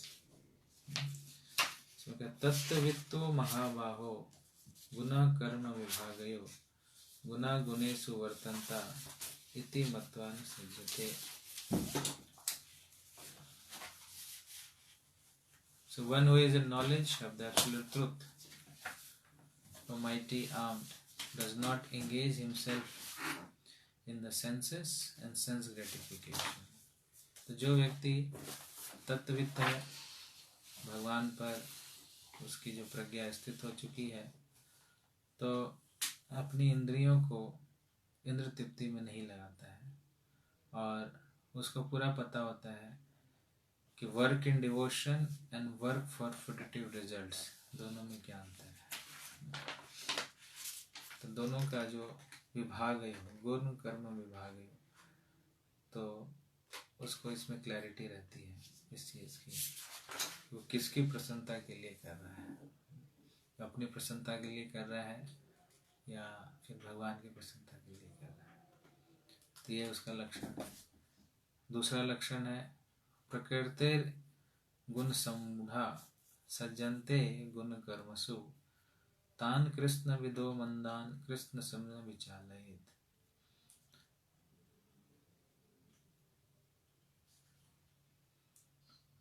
Bewildered by the modes of material nature, the ignorant fully engage themselves in material activities and become attached, but the wise should not unsettle them, although these duties are inferior due to the performer's lack of knowledge. तो जो व्यक्ति इस प्रकार से लगा हुआ है, भौतिक कार्यों में लगा हुआ है, तो जैसा इग्नोरेंट व्यक्ति है, तो जो ज्ञानी व्यक्ति हैं उनको डिस्टर्ब नहीं करना चाहिए, उसको कुछ ना करने से वो कुछ कर रहा है, तो खाली बैठने से अच्छा है उसको कुछ एंगेजमेंट देना चाहिए, क्योंकि खालीपन सबसे बुरी चीज़ है। अगर कोई व्यक्ति खाली है, जैसे कहते हैं ना बेगारी और बेरोजगारी, तो बेगारी मतलब कि आपको एंगेजमेंट है लेकिन आपको किसी चीज़ का, आपको उस कार्य का पैसा नहीं मिल रहा है, और कोई व्यक्ति बिल्कुल खाली बैठा है, तो दोनों में कौन सा अच्छा है। तो दोनों में जो व्यक्ति काम कर रहा है लेकिन उसको कुछ पैसे नहीं दिए जा रहे हैं वो बेटर है। हमें खाली किसी को नहीं बिठाना चाहिए, क्योंकि अगर वो खाली बैठ गया तो गया, खालीपन से वो और अज्ञानता में जाएगा। इंगेज है तो कम से कम पैशन में है, रजोगुण में है, और अगर वो खाली बैठा है तो तमोगुण में जाएगा। तो आजकल हम देख रहे हैं इतने सारे मशीन्स, इतने सारे गैजेट्स आ चुके हैं, तो लोग बेरोजगार ज़्यादा हो रहे हैं। भारत में बेरोजगारी की संख्या बहुत ज़्यादा हो रही है। तो इसी बेरोजगारी के कारण आज समाज में इतनी अराजक स्थिति है, क्योंकि लोग खाली बैठे हैं, उनके पास पूरा टाइम है, और फिर वो अपने आप को डिग्रेड करते हैं। कैसे? गलत कार्यों में, सिंफुल एक्टिविटीज़ में। तो जो व्यक्ति गुणों में भी सतोगुण से रजोगुण, रजोगुण से फिर तमोगुण में आएगा, तो तमोगुण में आते ही वो सिंफुल एक्टिविटीज़ में इंगेज होना शुरू हो जाता है। तो हाँ, ये बहुत ज़रूरी है कि हमें खुद भी अपने आप को इंगेज रखना चाहिए, और जो भी खाली बैठा व्यक्ति है उसको भी इंगेज करके रखना चाहिए, क्योंकि आप उसको खाली छोड़ दोगे तो गलत कार्यों में, गंदे कार्यों में, सिंफुल एक्टिविटीज़ में ही वो युक्त होगा। इसमें कैसे एक उदाहरण भी देते हैं कि एक जैसे एक व्यक्ति होता है, उसके पास जिन होता है, तो जिन जो भी कार्य दिया जाता था जिन फटफट कर लेता था। बोले घर बनाओ, घर बना दिया, बोले कुआं खोदो, कुआं खोद दिया, बोले ये करो वो करो, सब कर लेता था। तब बोला कि बताओ क्या काम है। बोला काम तो सारा खत्म हो गया।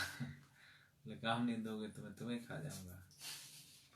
तो बोला ठीक है, घर के सामने एक बांस लगाओ, बांस के ऊपर चढ़ो, फिर बांस के ऊपर नीचे आओ, फिर बांस के ऊपर चढ़ो, फिर बांस के ऊपर नीचे आओ।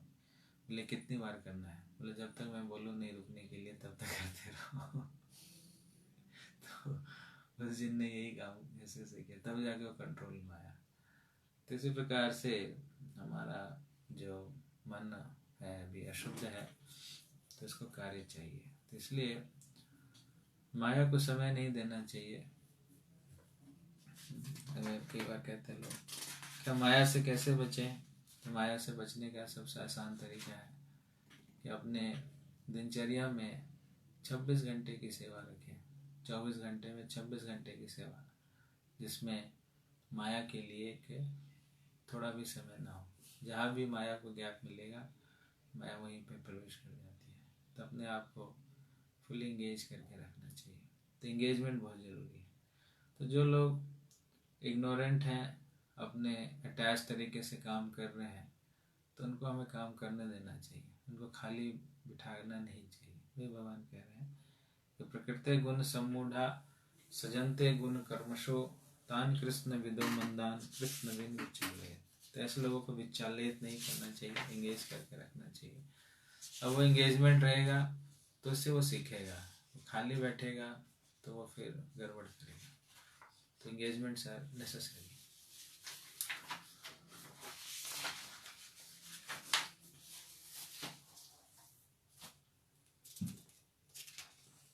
ठीक है, तो कोई प्रश्न है किसी का इसमें अभी तक के डिस्कशन में? किसी कोई प्रश्न है तो आप मैसेज में टाइप करके भेज सकते हैं।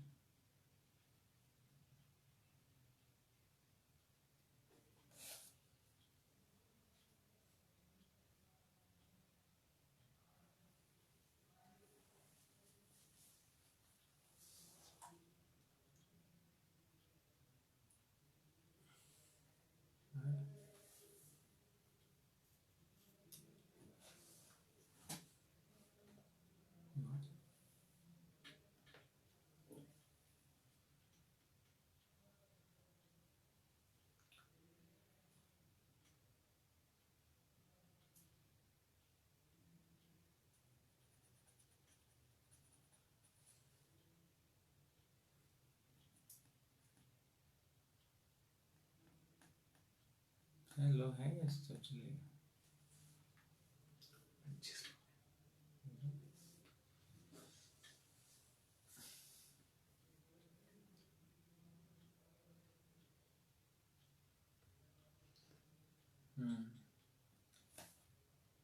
हरे कृष्णा।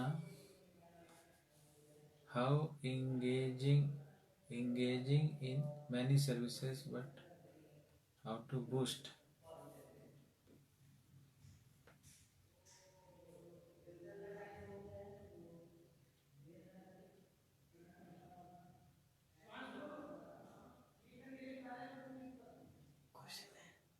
क्वेश्चन क्लियर नहीं हो रहा। अब फिर से टाइप कीजिए इस क्वेश्चन को।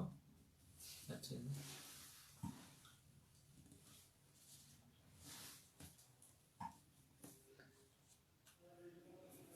ये ऐसे कहने हैं मतलब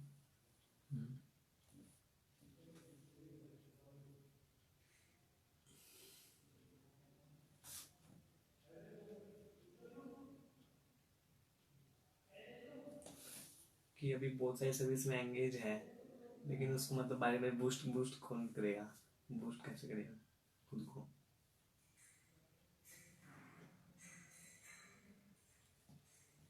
बंद हो गया क्या?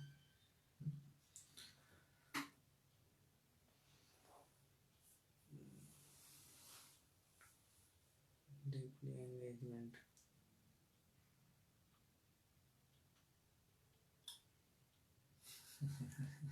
इससे क्या समझे? डीपली एंगेजमेंट,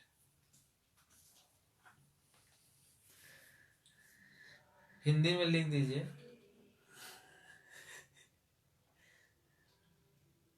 इसमें रिकॉर्ड करके भेजने का ऑप्शन नहीं होता है।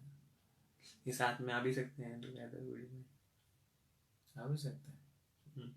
कैसे? वही देखेंगे। डीपली एंगेजमेंट, अभी sir now engage in many service. But how to boost? हाँ, इसको मतलब आगे बढ़ाएं, मतलब इस मतलब करते रहेंगे सर्विसेज, उसके लिए क्या किया जाए। सर्विसेज हमेशा करने के लिए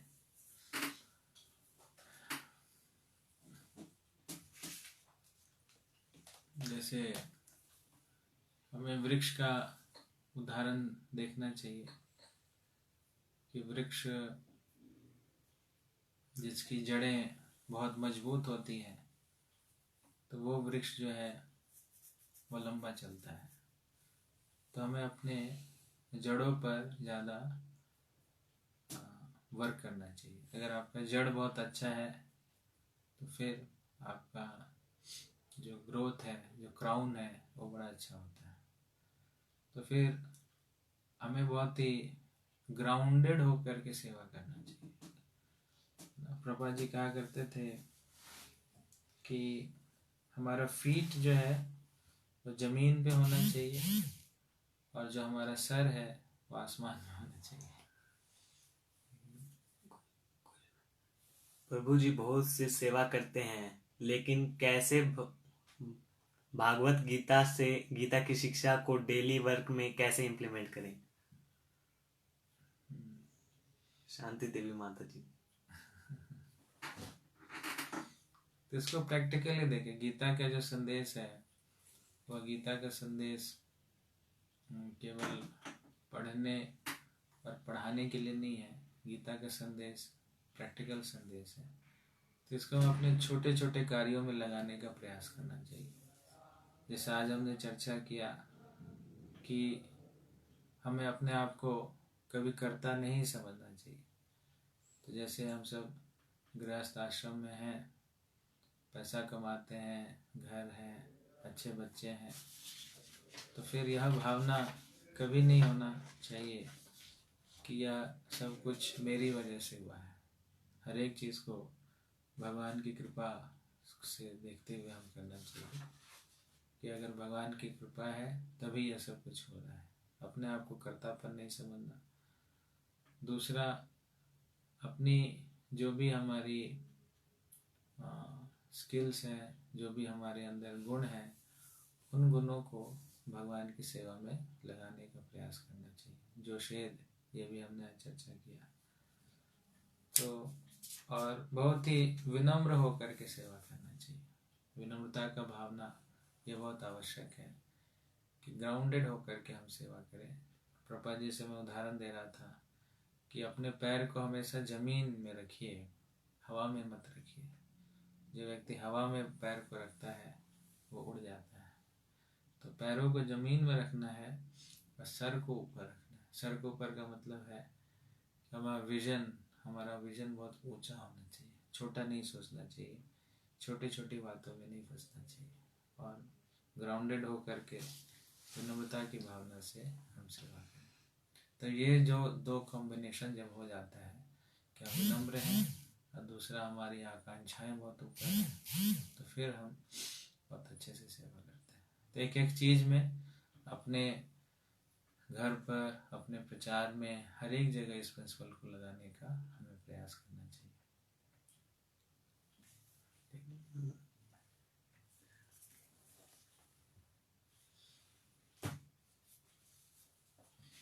राजू सोनी। आलसी भक्त और एक्टिव भौतिकतावादी में कौन सा अच्छा कहलाएगा प्रभु जी?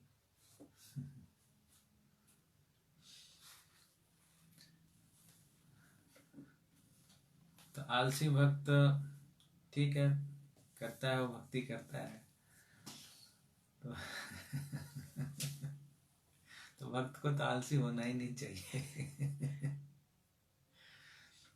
तो जो भौतिकतावादी है वो एक्टिव है, तो काफ़ी चीज़ें वो एक प्रकार से अच्छा है उनका भी, लेकिन एज ए डिवोटी हमें कभी भी इनएक्टिव नहीं रहना चाहिए। तो भक्तों को कभी इनएक्टिव, उनको एक्टिव होना चाहिए। आप भक्ति में आगे बढ़ रहे हैं, इसका यही लक्षण है कि आपकी एक्टिविटी बढ़ रही है। तो अगर आप आलसी हो रहे हैं, इसका मतलब भक्ति नहीं कर रहे हैं। तो आलसी भक्त, ये जो वर्ड है ये अपने आप में गलत है। भक्त कभी आलसी हो ही नहीं सकता। अगर वो आलसी है तो भक्ति नहीं कर रहा है। जैसे वो भक्ति करेगा अपने आप एक्टिव हो जाएगा, चाहे वो किसी भी उम्र में हो, किसी भी कंडीशन में क्यों ना हो। आलसी है वो भक्ति नहीं कर रहा, कुछ और ही कर रहा है। ऐसे लोगों को, ऐसे हमने कल परसों भी चर्चा किया था, ये मिथ्याचारी लोग होते हैं जो दिखलाते हैं कि हम भक्त हैं, लेकिन वो भक्त नहीं है।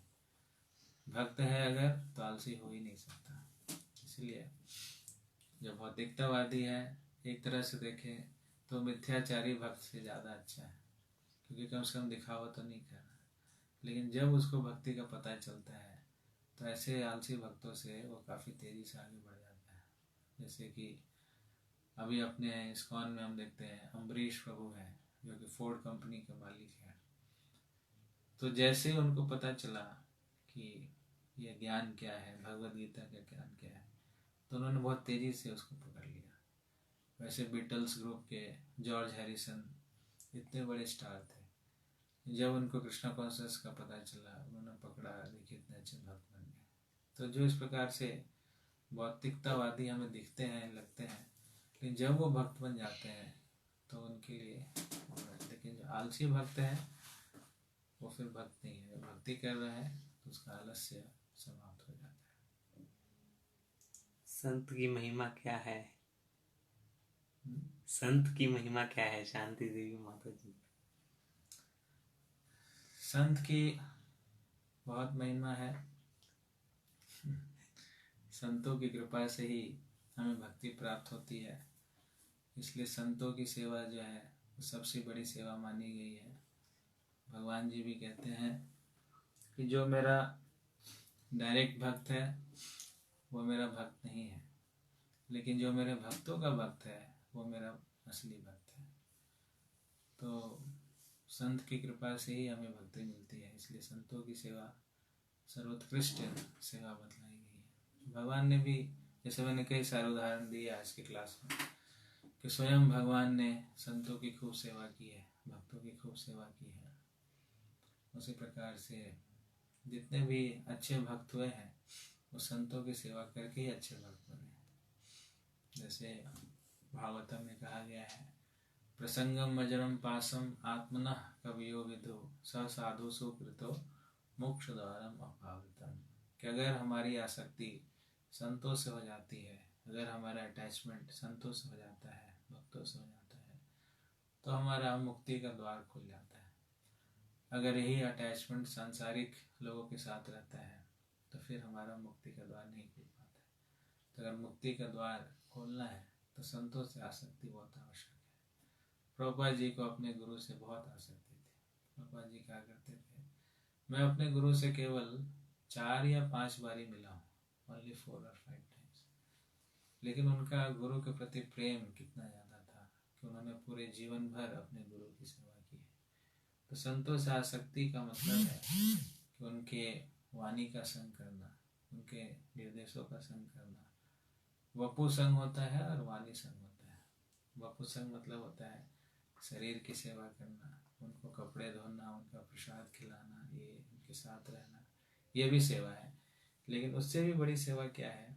उससे भी बड़ी सेवा उनके निर्देशों का पालन करना, उनके इंस्ट्रक्शन का पालन करना। और इस सेवा को हम कहते हैं वाणी सेवा। तो वपु सेवा होती है, दूसरी होती वाणी सेवा। तो संतों की अगर हम वास्तविक रूप से सेवा करना चाहते हैं तो उनके द्वारा जो बताए गए निर्देश हैं, उनके द्वारा जो बताए गए रास्ते हैं, उन रास्तों को अगर उन रास्तों के ऊपर हम चलते हैं तब वो असली सेवा कहलाई जाती है। नहीं तो वपु सेवा, प्रभा जी क्या करते थे, जैसे एक राजा होता है तो राजा के ऊपर एक कीड़ा बैठता है, लेकिन कीड़ा करता क्या है, कीड़ा उसको खून को चूसता है। तो वैसे हमें सेवा नहीं करनी है जो उनको परेशान करे, हमें ऐसी सेवा करनी है कि उनका जो निर्देश है वो किस प्रकार से हमें इंस्ट्रक्शन देते हैं तो उन इंस्ट्रक्शंस को हमें पालन करना है। तो ये संतों की महिमा है। तो संत की जो इच्छा होती है वो इच्छा भगवान भी पूरी करते हैं। जैसे भक्ति विनोद ठाकुर जी की इच्छा हुई कि एक दिन ऐसा आएगा कि पूरे विश्व भर से लोग आएंगे, मायापुर धाम में आएंगे, यूरोपियंस होंगे, जर्मन्स होंगे, पोर्टुगीज होंगे, अमेरिकन्स होंगे, सभी होंगे। वो लोग आएंगे मायापुर धाम में और जय सच्चिदानंद जय सच्चिदानंद जय सच्चिदानंद गौर हरि, ऐसा वो कीर्तन करेंगे। तो वही आज हम देख रहे हैं, भक्ति विनोद ठाकुर जी की इच्छा थी, बहुत बड़े संत थे, तो आज पूरे विश्व भर से मायापुर धाम में लोग आ रहे हैं और मायापुर धाम में इस प्रकार से प्रचार कर रहे हैं। मायापुर धाम में मिल करके गौरांग महाप्रभु का कीर्तन कर रहे हैं। तो यह विशेषता है, संतों की इच्छा है। और किसी की बोलने की प्रवृत्ति को कैसे आगे लाएं? बोलने की प्रवृत्ति अच्छी है, बुरी प्रवृत्ति नहीं है। तो उस प्रवृत्ति को हमें भगवान की सेवा में लगाए। तो मुंह से हमेशा कृष्णा कृष्णा कृष्णा कृष्णा कृष्णा, गोविंद गोविंद गोविंद गोविंद, गोपाल गोपाल गोपाल, गौरा गौरा गौरा गौरा, हरि हरि हरि हरि हरि हरि, ऐसा बोलते रहे। और बोलना बुरा नहीं है। तो कई लोग बोलते हैं हमें चुप रहना चाहिए, तो हम चुप रहते हैं। जब भौतिकता की बात आती है तो हम चुप हो जाते हैं। जैसे वे कोरोना कोरोना कोरोना कोरोना सभी जगह कोरोना कोरोना चल रहा है, लेकिन हम कोरोना कोरोना नहीं कर रहे हैं। हम क्या कर रहे हैं, कृष्णा कृष्णा कृष्णा कृष्णा, हम कृष्णा कृष्णा कर रहे हैं। तो वो हमें करना है, कोरोना कोरोना नहीं करना। तो बात करने की प्रवृत्ति है तो कृष्ण चर्चा करें, गीता के श्लोकों को पढ़ें, भागवत ग्रंथ पढ़ें, भक्तों के जो चरित्र हैं उसके ऊपर चर्चा करें, हरिनाम के ऊपर चर्चा करें। बोलना बुरा नहीं है, लेकिन बोले क्या, भगवान के विषय में बोले। तो भागवत में ऐसा वर्णन आता है कि जो व्यक्ति टर टर टर टर टर टर करता रहता है, जैसे मेढक होता है, तो मेढक हमेशा टर टर टर टर करता रहता है, तो उस मेढक को खाने के लिए सांप आ जाता है।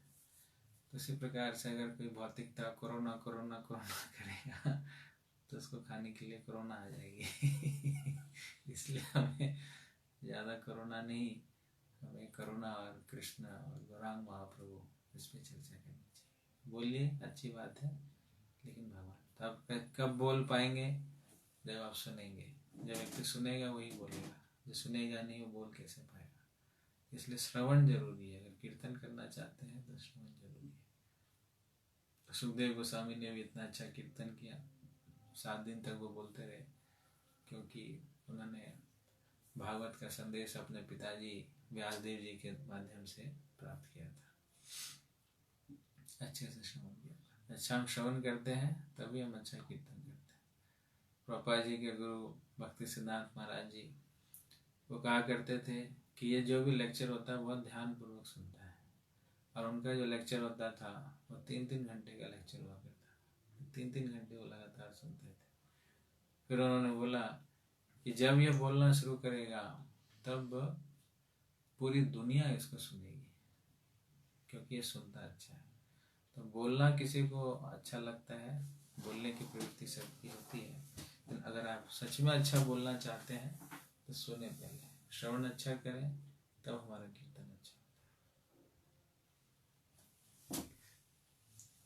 प्रभु जी, रिश्वत का पैसा लेना चाहिए और नहीं, क्योंकि आजकल इसके बिना काम नहीं चलता है। क्या इस ऐसे अपने चेतना पर प्रभाव पड़ता है, इससे अपनी चेतना पर प्रभाव? देखिए, हम कुछ भी कार्य करते हैं उसमें पाप तो लगता ही है। हम अगर कुकिंग भी करते हैं तो उसमें जीव जंतु मरते हैं, ब्रश भी करते हैं तो उसमें भी पाप लगता है, कोई भी कार्य आप करते हैं तो उसमें पाप लगता है। तो इसलिए हम कोई भी कार्य करने से पहले भगवान का स्मरण करते हैं और उसको हम भोग लगाते हैं कृष्ण को। तो उसी प्रकार से धन भी कमाते हैं तो शुद्ध धन कमाना आजकल के दुनिया में असंभव है, कलयुग का समय है।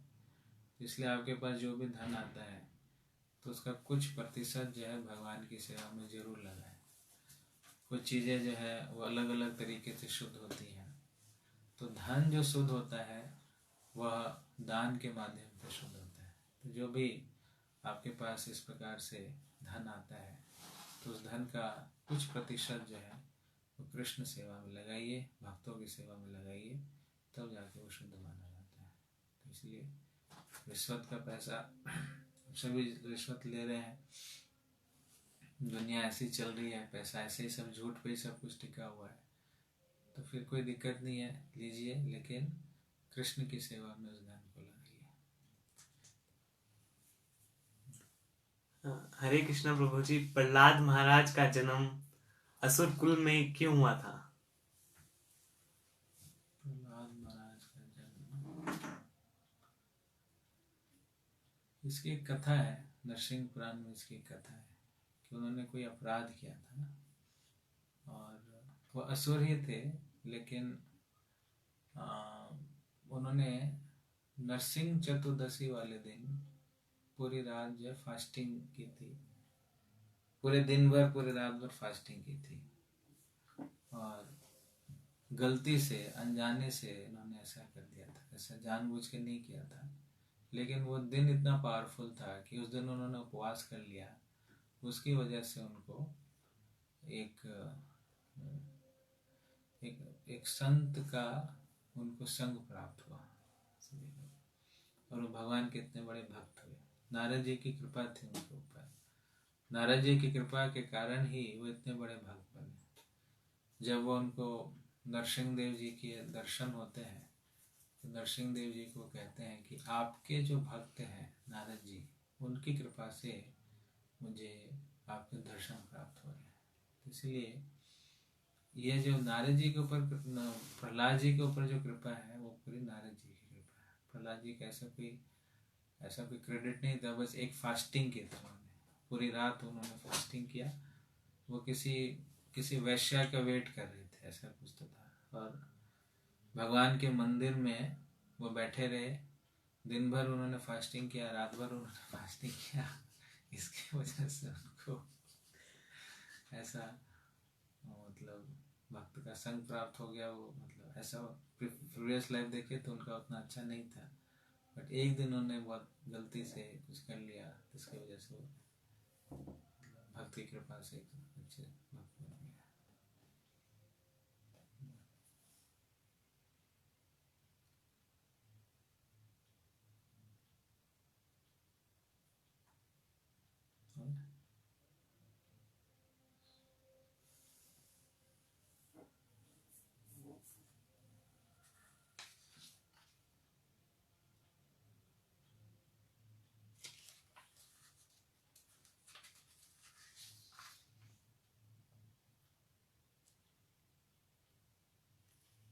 ठीक है, बन गया। तो आज के इस क्लास से आप कुछ प्रश्न लिख सकते हैं।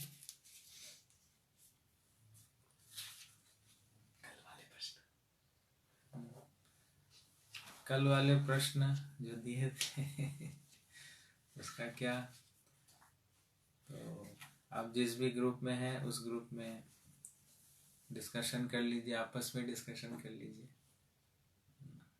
या कल वाले प्रश्न में कोई प्रश्न है आपका कल वाले प्रश्नों से, तो आप इसमें पूछ सकते हैं, मैसेज में टाइप कर सकते हैं।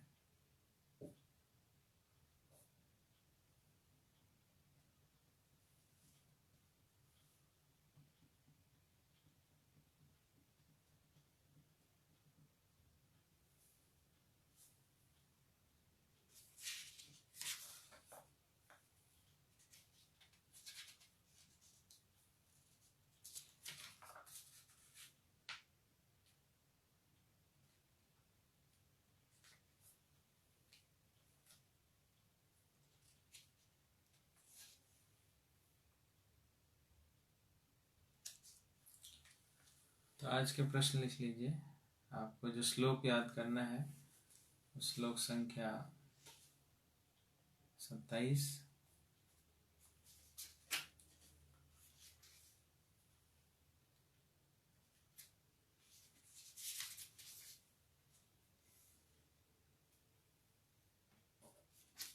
और प्रश्न है कि भगवान तो त्रिलोकीनाथ हैं और वो किसी बंधन में नहीं बंधे हैं, फिर भी अपने वो नियत कर्मों को क्यों करते हैं, और वैश्य और क्षत्रिय वर्ण का जो धर्म है और गृहस्थ का जो धर्म है उसका भगवान श्री कृष्ण ने किस प्रकार से पालन किया, और कई बार वो नियमों को भी तोड़ते हैं। तो कुछ उदाहरण दीजिए कि कब कब उन्होंने नियमों को तोड़ा और वो नियमों को क्यों तोड़ते हैं, उसका क्या उद्देश्य होता है। एक प्रश्न ये है।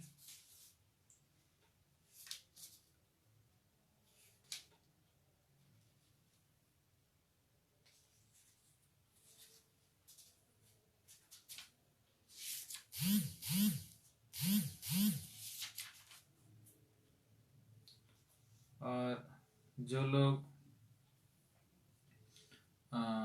अपने कर्मों से आसक्त होते हैं उसका क्या लक्षण है, कैसे पता चलेगा कि यह व्यक्ति अपने कर्मों से आसक्त है, और जो व्यक्ति अपने कर्म से अनासक्त है उसका कैसे पता चलेगा, ये क्या लक्षण होते हैं, ये भगवान ने क्या बताया है। और जोशयेत शब्द का क्या मतलब है, कुछ उदाहरणों से समझाएं कि कैसे हम इस जोशयेद को भगवान की सेवा में लगा सकते हैं। जोशयेद शब्द का मतलब और इसका प्रैक्टिकल एप्लीकेशन क्या है, श्लोक संख्या 26 के श्लोक संख्या 26 के अनुसार बतलाइए।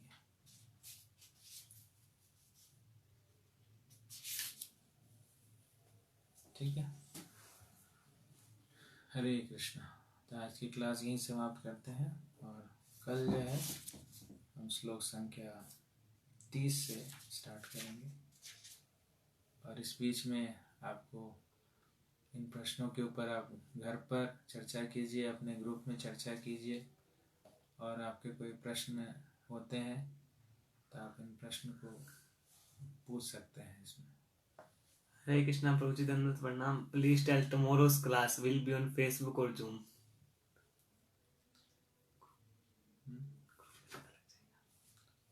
तो जूम वाला अच्छा है या फेसबुक वाला अच्छा है? रिप्लाई कीजिए। आप रिप्लाई करो। आपको किस में कंफर्टेबल हो, जूम वाले में या फेसबुक वाले में? कि कुछ लोगों ने मुझे बोला फेसबुक में करो, हम बाद में सुनेंगे, और जूम में काफ़ी डिस्टरबेंस आता है, उसमें नॉइज़ काफ़ी आती है, बहुत सारे लोग होते हैं तो हम फोकस नहीं कर पाते हैं। तो Facebook is a better option. So हमने आज एक पेज बनाया, भागवत चर्चा, भगवद गीता डिस्कशन। तो इसका ऑब्जेक्टिव ये था। लेकिन अगर आपको जूम अच्छा लग रहा है तो जूम पे भी कर सकते हैं। तो आपका जो रिस्पांस है, फीडबैक है, आप लिख के भेज दीजिए।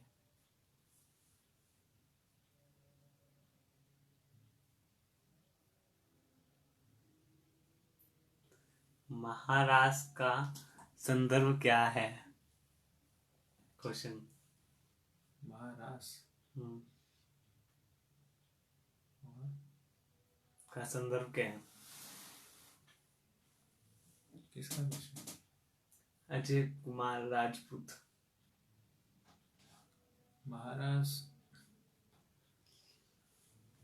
ये भगवान की ये अंतरंग लीला है महाराष्ट्र। और इसमें भगवान के जो निजी पार्षद हैं, निजी पार्षद गोपियां हैं, गोपियों के साथ भगवान जो है वो महारास लीला करते हैं। और ये सबसे उच्चतम रस है जिसको गोपियाँ जो हैं भगवान की, वो सबसे उन्नत भक्त होती हैं और सबसे शुद्ध अवस्था में होती है। तो इसको हम भौतिक दृष्टि से तो समझ भी नहीं सकते वो क्या चीज़ है। उसके लिए बहुत शुद्ध होना पड़ेगा, तभी जा कर के हम उसको समझ सकते हैं। सुखदेव गोस्वामी जो कितने शुद्ध हैं, वो महाराज की चर्चा करते हैं, जिसको रास पंचाध्यायी कहते हैं। तो रास पंचाध्यायी में 5 अध्यायों में उन्होंने रासलीला का पूरा वर्णन किया। तो भगवान अपने सबसे क्लोजेस्ट जो भक्त हैं, उनके सबसे नियरेस्ट जो भक्त हैं उनके साथ वह महाराज लीला करते हैं, जिसमें गोपियाँ और भगवान का जो प्रेम है, गोपियों का कृष्ण के प्रति प्रेम और कृष्ण का गोपियों का प्रति प्रेम, इसका जो सबसे टॉप मोस्ट एग्जीबिशन है, इसका जो टॉप मोस्ट प्रदर्शन है, वह है महाराज लीला। तो महाराज लीला को समझने के लिए थोड़ा हमें एक योग्यता भी चाहिए कि मंडेन रस जो है, भौतिक रस है, उस रस की तरफ हमारा आकर्षण अगर रहेगा तो महाराज को हम गलत तरीके से ही समझेंगे। लेकिन अगर चेतना शुद्ध है, जैसे कि सुखदेव गोस्वामी की, तब उस रास को हम अप्रिशिएट कर पाएंगे, समझ पाएंगे कि क्या रास है। तो गोपियाँ जो थी, कोई साधारण लोग नहीं थी। गोपियाँ भगवान की सबसे प्योर डिवोटी हैं, शुद्ध भक्त हैं, और भगवान के जितने भी इमोशंस हैं, जितने भी फीलिंग्स हैं, सभी इमोशंस को फीलिंग्स के साथ वो रेसिप्रोकेट करती हैं। वो समझ जाती हैं कि भगवान ने भाव ऐसे किए हैं, इसका क्या मतलब है। भगवान ने मुरली ऐसी बजाई है, उसका क्या मतलब है। भगवान ऐसे मुस्कुरा रहे हैं, इसका क्या मतलब है। भगवान ऐसे चल रहे हैं, इसका क्या मतलब है। तो जो प्रेम की प्रकाष्ठा में होता है, वही इन भावों को समझ सकता है। जिसको प्रेम नहीं है, वो कितना भी भाव, कितना भी मुस्कान, कितना भी चलन कर ले, उसको कुछ समझ ही नहीं आएगा। लेकिन गोपियों का प्रेम भगवान के साथ बहुत ही उच्चतम है। तो एक एक मोशन पे, एक एक उनके जेस्चर से उनको समझ आता है कि भगवान को अभी कौन से रस का आस्वादन करना है। तो गोपियाँ भगवान को पूरा रसास्वादन, वो पूरा रस, जो भी रस का भगवान आस्वादन करना चाहते हैं, उसका आस्वादन कराती हैं, और भगवान जो उस रस का आस्वादन करते हैं। तो भगवान श्री कृष्ण रसराज हैं, वो सभी रसों का आस्वादन पूर्ण रूप से करते हैं। तो ये जो रस है, माधुर्य रस है, इसका भी पूर्ण रूप से आस्वादन करते हैं, और उसमें ये जो गोपियाँ होती हैं, उनकी इस रस का आस्वादन करने में उनके साथ रहती है। जैसे तो भगवान आत्माराम है, उनको किसी प्रकार से किसी चीज़ की आवश्यकता नहीं है, लेकिन इस आनंद की वृद्धि करने के लिए, इस रस का आस्वादन करने के लिए भगवान जो है वो रासलीला करते हैं, महारास लीला करते हैं। तो ये गोलोक का सबसे टॉप मोस्ट लीला है, सबसे टॉप मोस्ट पास टाइम है, और इसमें सबसे उच्चतम जो रसास्वादन होता है भगवान का अपने भक्त, जो प्रिय भक्त है गोपियाँ, उनके साथ, इसको महारास कहते हैं। और इस रास को देखने के लिए बड़े बड़े लोग भी चाहते हैं इस रास में एंट्री करने के लिए। शिव जी भी एंट्री करना चाहते हैं, लक्ष्मी जी भी एंट्री करना चाहती है, लेकिन लोगों की एंट्री नहीं हो पाती है। कि लक्ष्मी के अंदर भी थोड़ा भाव है, ऐश्वर्य का भाव है कि मेरे पास बहुत ऐश्वर्य है, तो उनको एंट्री नहीं मिलती है। फिर लक्ष्मी जी तपस्या करती है। तो जो बेलवन है, 12 वनों में से एक वन है बेलवन, बेलवन में लक्ष्मी जी तपस्या कर रही है ताकि उनको महाराज में एंट्री मिल जाए। शिव जी हैं, वो भी एंट्री करना चाहते हैं, तो उनको रास के गेट पर ही रोक दिया जाता है। ललिता विशाखा रोक देती है, तो वो गोपी बन करके आते हैं। तो जब वो गोपी बन करके आते हैं, अपने पुरुष भाव का त्याग करते हैं, तब जा कर के उनको रास में एंट्री प्राप्त होती है। नारद जी हैं, वो भी नारदीय गोपी बन करके रासलीला में एंट्री करते हैं। तो ये लोग ऊंचे ऊंचे टॉप क्लास के डिवोटीज हैं, शुद्ध भक्त हैं, तो तब जाके रास में एंट्री होती है। ये कोई छोटी मोटी चीज़ नहीं है रास में एंट्री करना। प्रभु जी, हम गोपियाँ कैसे बन सकते हैं? पहले एक भक्त बन गए, गोपियाँ जो है वो भक्त भक्त हैं तो भक्ति के मार्ग का अच्छे से पालन कीजिए। भक्ति के मार्ग में 3 स्तर होते हैं। पहले होती साधना भक्ति, फिर होती भाव भक्ति, फिर होती प्रेमा भक्ति।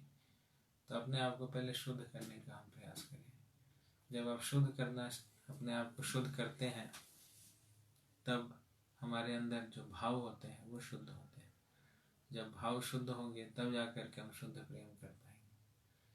तो हमें गोपियों से क्या सीखना है कि गोपियों का जो अनन्य प्रेम था भगवान श्री कृष्ण के साथ, कृष्ण ही उनका जीवन है। गोपी परानधन मदन मनोहर, कि गोपी के श्री कृष्ण जो है वो प्राण धन है।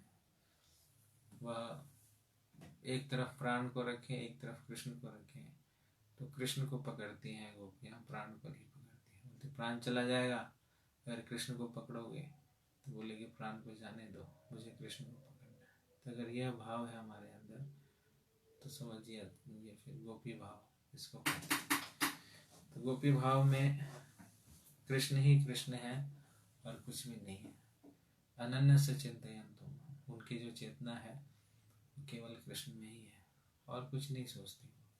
कृष्ण कैसे खाएंगे, कृष्ण कैसे सोएंगे, कृष्ण क्या कर रहे होंगे, कृष्ण उठे होंगे कि जगे होंगे, कृष्ण की सेवा कैसे करनी है, कृष्ण कृष्ण कृष्ण में ही उनका पूरा समय व्यतीत होता है। इसको कहते हैं गोपी भाव। इसी भाव को देने के लिए चैतन्य महाप्रभु इस धराधाम में आए थे। गोपी भरतुर पद कमले और दास दासा अनुदासा। तो इस भाव को हम अंगीकार करें। चैतन्य महाप्रभु ने जो हमें शिक्षाएं दी है, उन शिक्षाओं का हम अगर पालन करते हैं, उनकी क्या शिक्षा है? उनकी 3 मुख्य शिक्षा है। पहली बात, हरि नाम का जप ध्यान पूर्वक करें। दूसरी बात, भगवत चर्चा करते रहें। तीसरी बात, भगवत विचार में लगे रहें।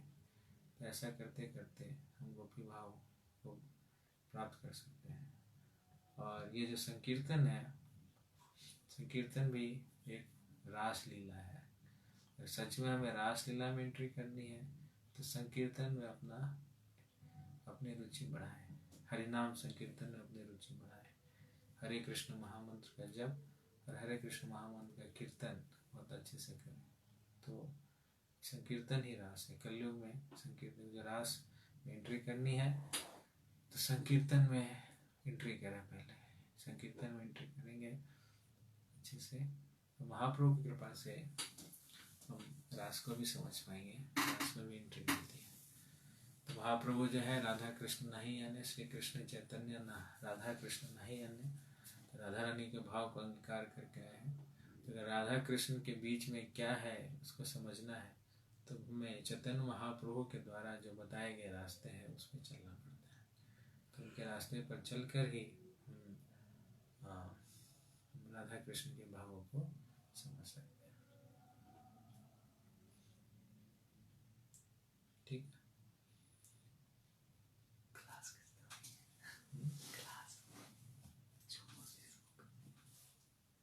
क्या आया आंसर? किसका आया? एक राजकुमार प्रभु जूम और एक फेसबुक। तो आप कमेंट सेक्शन में जितने ही भक्त हैं आप लिख के भेजिए कि फेसबुक करें या जूम पर। जिसके ज़्यादा नंबर आएंगे, जूम का अगर ज़्यादा होगा तो हम जूम पे कर लेंगे, फेसबुक पे ज़्यादा नंबर होगा तो हम फेसबुक पे कर लेंगे। हमारा कोई वो नहीं है कि फेसबुक ही करना है, या जिसमें अच्छा हम चर्चा कर सके, डिस्कशन कर सके, तो ये हमारा ऑब्जेक्टिव है।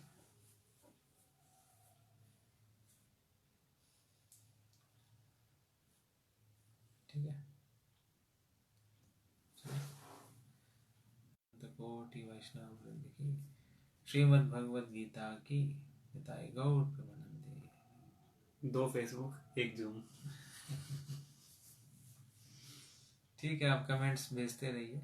ये तो कमेंट तो ऑन ही रहेगा ना, तो हमें पता चल जाएगा जो अल्टीमेटली क्या है। तो आपके का समय है 3 बजे तक हमें तो सबका फेसबुक पे आ रहा है कमेंट। तो